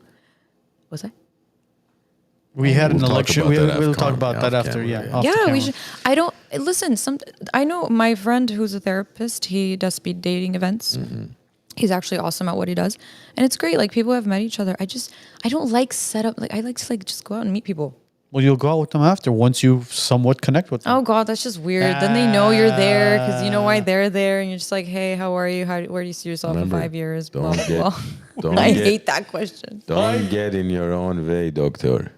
Step out of your way. Step out of your comfort zone a little bit. You know? I- Look, broaden your horizon a little bit. You know. I thank you. I really appreciate you using my advice on me. We're running out of firewood, by the way. Jeez. Well, listen. I know. Seriously, somebody throw a log on there. Irene, we thank you so much for taking time out of your Monday to be with us you. again. What do you think of the new setup? I love the new setup. It's actually Kind of feminine, right?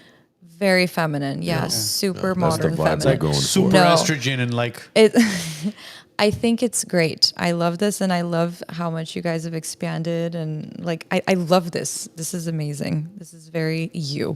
This is very WiseNuts. Very nice. Yeah. That's Thank what you. we Yeah. want to hear. Thank you for having me on. Thanks Of course. Thanks for coming back Yeah. on. Thanks for coming back on. Guys, today's episode will be up and running on Spotify, Apple Podcasts, and all major platforms mañana. Have a great week. Have a great weekend. And we'll see you guys all next week. Bye bye.